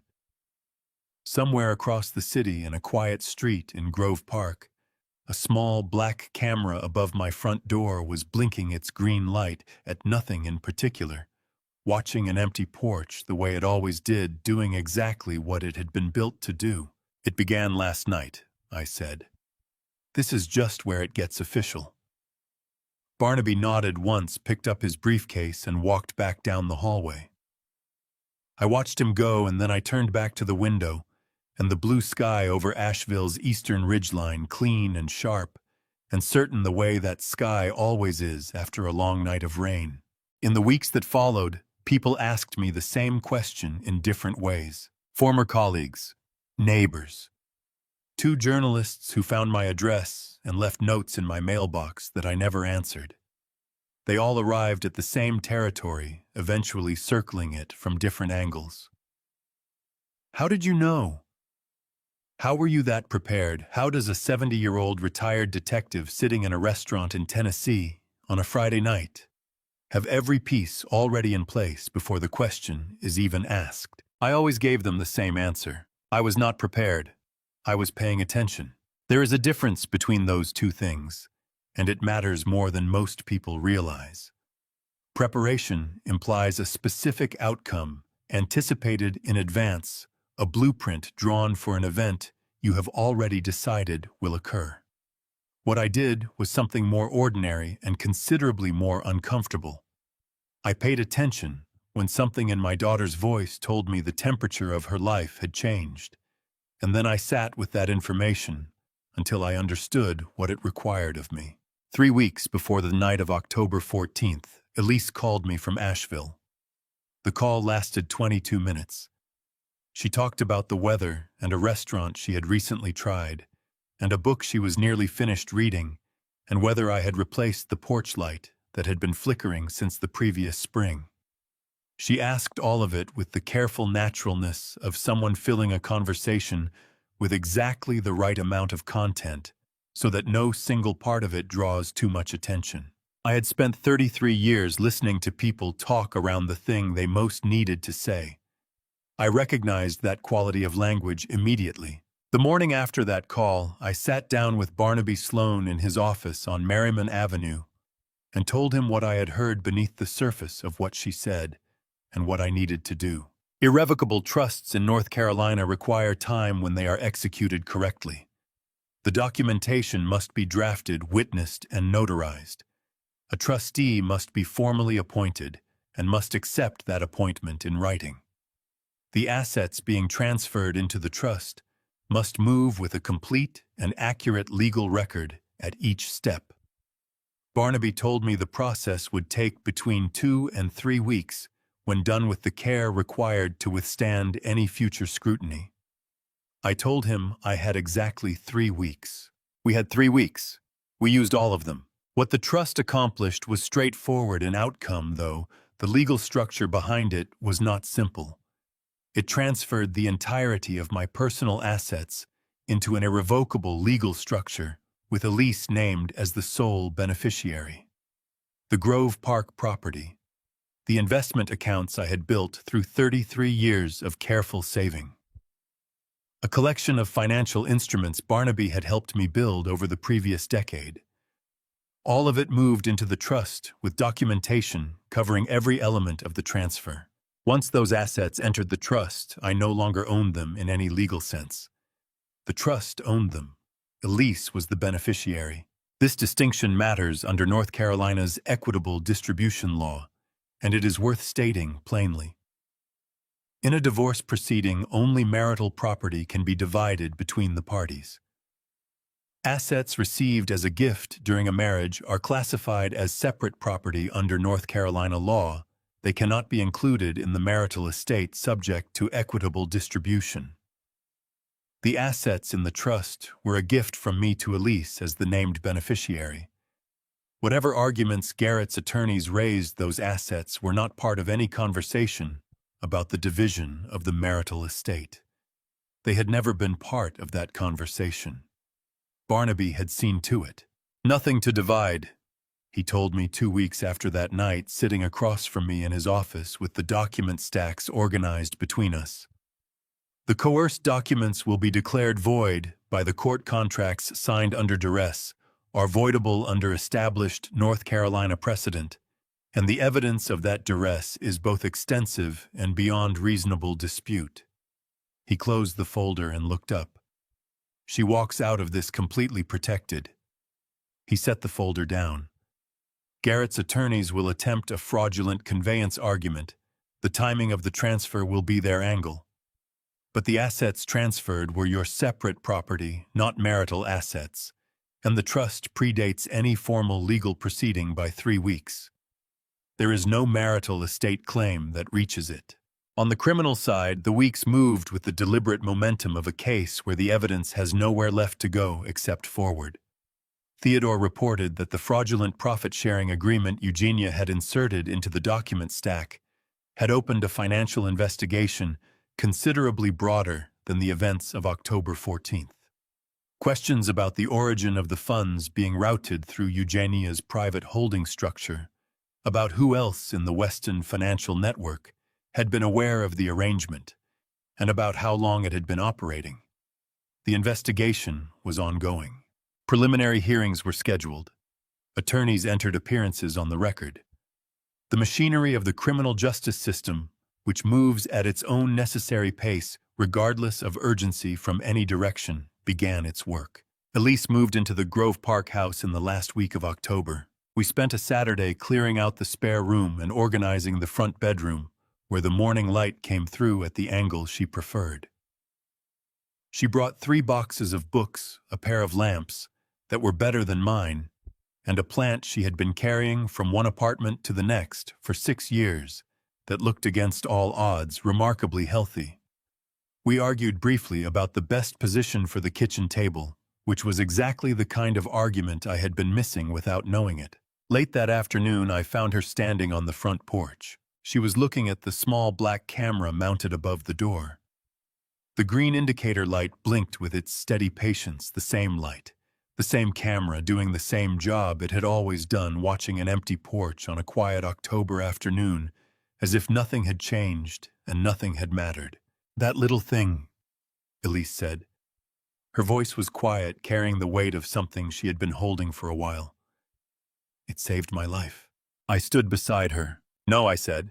She looked at me. "You read every page of those documents under that kind of pressure, and you noticed the paper that did not belong," I said. "You held yourself together in that room for 41 minutes while everything we needed was recording. You made the decision to wear that coat. You trusted a plan that required you to sit perfectly still when everything inside you was telling you to do something else." I looked at the green light blinking above the door. "That camera recorded what you did. There is a difference between those two things, and it is not a small one. She was quiet for a moment. Then the corner of her mouth moved. Okay, she said. We both did pretty well. Yes, I said. We did. 2 months later, a thick envelope from the Buncombe County Clerk of Court arrived in the afternoon mail. It sat on the kitchen table in the December light, with the particular unassuming weight of official correspondence that already knows exactly what it contains and is waiting for you to find out. Elise found it when she came in from her morning run, cheeks flushed from the December cold breath, coming in short white clouds. She picked it up and turned it over in her hands, before she opened it the way you handle something you have been expecting long enough that the arrival feels more like a confirmation than a surprise. She opened it at the kitchen counter and read the first page. Then she looked up at me across the kitchen. Her expression held something I recognized immediately, the same quality of composed steadiness she had brought into that fire-lit living room in Biltmore Forest on the night this all began. Not certainty. Something more durable than certainty. The composure of a person who has already made a decision about who they intend to be, regardless of what the next thing looks like. A trial date had been set, January 2025. Buncombe County Courthouse, 9 in the morning. It's real, she said, her voice carrying something that was not quite relief and not quite satisfaction, but had elements of both. It was always real, I said. Now it has a date and a time. That is all a trial needs. She set the letter down on the table and stood looking at it for a long moment. Then she straightened, picked up her water bottle from the counter, and walked toward the hallway. I heard her footsteps on the stairs, and then the house settled back into its quiet January rhythm. The envelope from the Buncombe County Clerk of Court sat on the kitchen table in the winter light. We were ready. We had been ready since the October morning when I sat with Barnaby Sloane and told him exactly what I needed to do and why. 3 months after October 14th, January 2025, Buncombe County Courthouse, Asheville. The building sits on College Street in downtown Asheville, brick and stone, and older than most of the things around it. The kind of structure that was built to communicate that certain proceedings carry weight. I had been inside it many times over the decades, always walking in through the side entrance with a case file under my arm and a working knowledge of exactly where I stood in the proceedings. This time I sat in the gallery with my daughter beside me. It felt different in a way I had not anticipated. Better in a way I had not allowed myself to expect. Judge Caroline Fitch entered at 9 o'clock, precisely a woman in her mid-60s with silver hair and the undemonstrative authority of someone who has been presiding over serious matters for long enough to find theater unnecessary. The bailiff called the room to order. Everyone stood. I had testified in courtrooms for 30 years, always as the investigator. Always as the person who built the case walked through the evidence, handed the narrative to a prosecutor, and watched it find its shape in the room. I had sat at the witness table more times than I could easily count under questioning from lawyers on both sides of everything imaginable.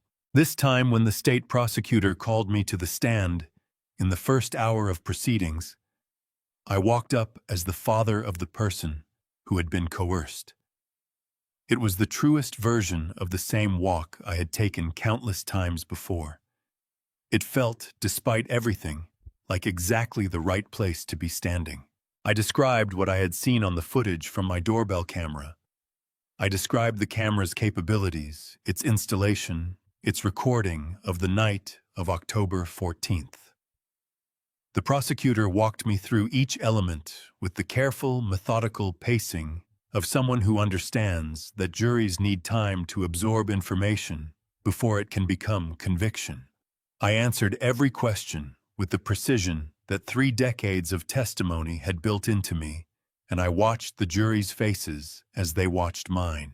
After my testimony, the evidence came in piece by piece. The doorbell camera footage played in the courtroom with the sound up. Every person in that room heard Eugenia Weston's voice coming through, clearly through the rain. "Call for your father," See if the old man can reach you from 3 hours away. I watched two jurors in the front row look at each other when that sentence ended. They said nothing, but they did not need to. The voice-triggered recording was admitted. The state's attorney played the relevant section, Eugenia's voice comfortable and unguarded, talking about what needed to be eliminated and confirmed. By morning, everything Bellamy built will belong to us. The prosecutor let the audio sit in the room for several seconds after it finished, before moving on. The button camera footage documented the signing sequence, Elise's careful reading of each page the moment Garrett took the phone. Dr. Howe's forensic medical report entered as a physical evidence exhibit. The bruising on Elise's arm measured and photographed and described in clinical language that left nothing abstract about what Garrett's grip had done. And then Barnaby's paralegal submitted the fraudulent profit-sharing document as a separate exhibit with a 2-page memo from the state's Financial Crimes Division explaining in plain language exactly what it was and what it proved. Dolores Reyes took the stand on the second morning of trial. She sat in the witness chair with her hands flat on her knees, and she answered every question in the steady, unhurried voice of someone who has decided that a thing needs to be said and intends to say it completely. Each detail she provided matched the evidence with the accuracy of someone who was simply describing what they had witnessed. On cross-examination, Eugenia's attorney found nothing to move. There was nothing to move. Owen Weston was the last witness before closing arguments. He walked to the stand in a dark suit, and he sat down, and he told the courtroom what he had heard in his mother's house on a Sunday evening in early October. He spoke clearly, and he did not look at his mother's table when he spoke about her. He looked at Garrett once when he was describing Garrett's role in the conversation he had overheard, and Garrett looked at the table in front of him and did not look up. I had expected to feel something watching Owen testify. Anger at the months he had waited, complicated gratitude for the call he had finally made. What I actually felt watching him sit straight in that chair and account for himself honestly in a public room was something simpler, something that did not require analysis. Judge Fitch read the verdicts on the afternoon of the third day. Eugenia Weston, guilty of criminal coercion conspiracy to obstruct justice money laundering. The sentencing phase would follow in 6 weeks. Garrett Weston, guilty of criminal coercion and aiding and abetting. A separate sentencing date. As the court officers moved to lead Eugenia from the room, she turned. It was a deliberate turn, not accidental, the particular movement of someone choosing to look at a specific person before a door closes permanently between them. She looked at me. I looked back. In 30 years of this work, I had looked into the eyes of people who had just heard guilty verdicts in courtrooms, and the expression was always some variation of the same thing. Surprise beneath whatever surface they were presenting. The specific surprise of a person who had genuinely believed at some fundamental level that the world would arrange itself around their version of events rather than the actual one. Eugenia Weston's expression in that moment was no exception. The court officer moved her forward, and the door closed, and she was gone. Beside me, Elise put her hand over mine. On the armrest of the gallery bench, warm and steady, the hand of someone who had read every page of a document stack under duress, and noticed a paper that wasn't supposed to be there. I turned mine over and held it. Outside the tall windows of Buncombe County Courthouse, the first real snow of the season had begun to fall quiet and light over the downtown rooftops, over the brick buildings and the bare trees of College Street, over a city that had no idea any of this had happened and would have forgotten it soon enough. Some things you don't need the world to know about. You just need them to be true. There is a particular quality to October mornings in Asheville that you do not fully appreciate until you have spent a year paying attention to them. The light comes in low and gold through the oak trees, the same trees that line the Grove Park streets in both directions, turning the whole neighborhood into something that belongs on a canvas. The air carries a specific, clean, bite mountain autumn, the kind that is not yet cold enough to be unpleasant, and is past the point of being merely comfortable. the kind that makes a cup of coffee on a front porch feel like a considered choice rather than a default one. I had sat on this porch every October morning for 11 years. I had never sat on it the way I sat on it now. A year ago this week, I was in a restaurant in Tennessee with a glass of bourbon I had not touched in 20 minutes, watching ice dissolve in the amber, while my colleagues talked around me, not yet knowing what my phone was about to show me. A year ago. It felt some mornings like yesterday. Other mornings it felt like something from a previous chapter of a book I had already finished and put away on a shelf. This morning it felt like both. Inside the house, Elise was at the kitchen table. I could hear the light sound of her working, the click of her keyboard, the occasional turn of a page, the specific rhythm of a person fully occupied with something they have chosen to be occupied with. She had gone back to the work she was trained for, taken a position with a firm in Asheville that she had been in conversations with since the spring. She was good at it. She had always been good at it. The previous 2 years had interrupted that clarity temporarily. It was restored now. Some things come back. The right ones, given enough time, always do. I thought about the people who had been in those rooms with me that night. Theodore Marsh was still director of the SBI, still carrying the weight of several counties behind his eyes, and still wearing it without complaint. He had become considerably more agreeable about fishing trips since October of last year, which I attributed to the particular leverage that shared experience provides, and which I fully intended to continue using. He was coming to Asheville the following spring. I had already selected the lake. Sherman Brooks was still working out of Charlotte, still carrying that watchful stillness into every room he entered, still the sharpest person in most of those rooms. He had sent me a bottle of bourbon the week after the verdict, a very good one with a note that said only, "Drink this one." I had. It was better than the one in Chattanooga. Wendell Cross had been on his boat in South Carolina since June. He sent photographs, sometimes early mornings, on still water fish he had caught and released once a pelican that he said had been aggressively following his vessel for 3 days and which he had named Theodore. I had not told Theodore. Beverly Hartwell had gone back to her church hall and her mathematics lessons and her apple pie. We had made our reservation at the boathouse for next Friday, the 11th annual, the same long table by the window, the same river moving past outside. This year the reservation was for 6 instead of 5. Elise had said yes before I finished asking. Owen Weston had left Asheville in February.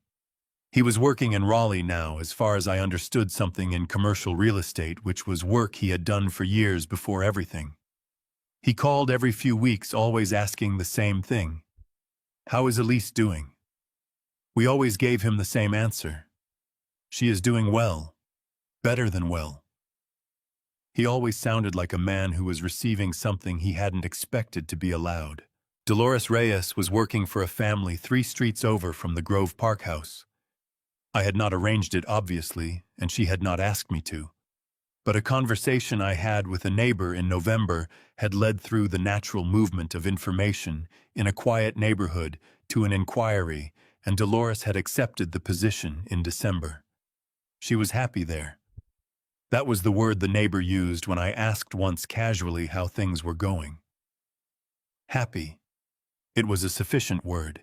As for the Weston estate in Biltmore Forest, Eugenia's attorneys had attempted several procedural maneuvers before sentencing that accomplished nothing except demonstrating that a very good brief is not the same thing as a persuasive one when the evidence is what it was.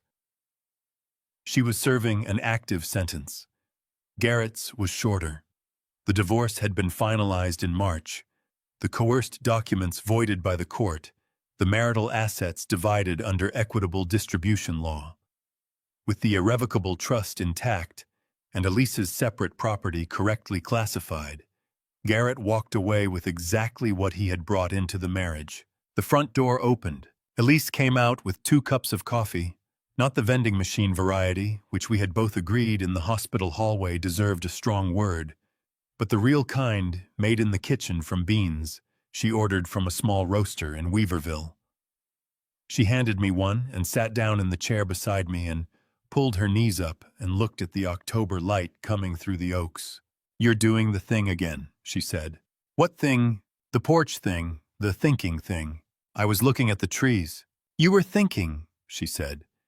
"You look different when you're thinking than when you're looking at things." I drank my coffee. "I've been told that before." "I'm sure you have." She tucked her feet further under her and wrapped both hands around her cup. "What were you thinking about?" I looked out at the street, at the gold light, at the oaks, at the small black camera above the front door, green light blinking steady and patient, doing precisely what it had always done. "Last October," I said. She was quiet for a moment.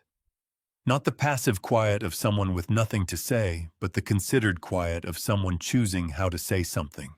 "Me too," she said. "Sometimes." I nodded. "And then I come out here," she said, "and there's coffee, and the trees look like that, and it gets easier to be in this October instead." I looked at my daughter in the morning light. 39 years old, both hands around a coffee cup, watching the oak trees do what oak trees do in October in the mountains of western North Carolina. She was right about the trees. She was right about a lot of things. Eugenia Weston had looked into my camera on a rainy October night a year ago and told my daughter to call for her father, to see if the old man could reach her from 3 hours away. She said it like the distance was the answer, like geography was the end of the story. She was wrong about that. I reached her. 3 hours of highway and mountains, and the specific urgency of a person who has decided that distance is not a factor. I reached her. And every morning after that, every morning, she comes through the front door with 2 cups of coffee and sits down in the chair beside me. In the October light, I am still reaching her. That is what reaching someone looks like. Not one night, not one drive, not one warrant, and one unit, and one iron gate swinging open in the Asheville dark. All of that mattered. All of that was necessary. But what it was in service of what it was all pointed toward was this.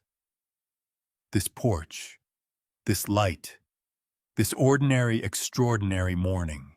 The camera blinked its green light at nothing in particular. The Tennessee River, 500 miles southwest, was still moving the way it always had, wide and dark, and entirely indifferent to what happened on its banks, the same river it had been on the night I sat beside it in a restaurant, and felt my phone begin to vibrate, and made the decision, the only decision available to me, to answer. I answered. I kept answering. I am still answering. I have been asked what I take from all of this. No document, no signature, no clause is worth more than the person in front of you asking you to trust them. I know this now. I wish I had known it before any of it started.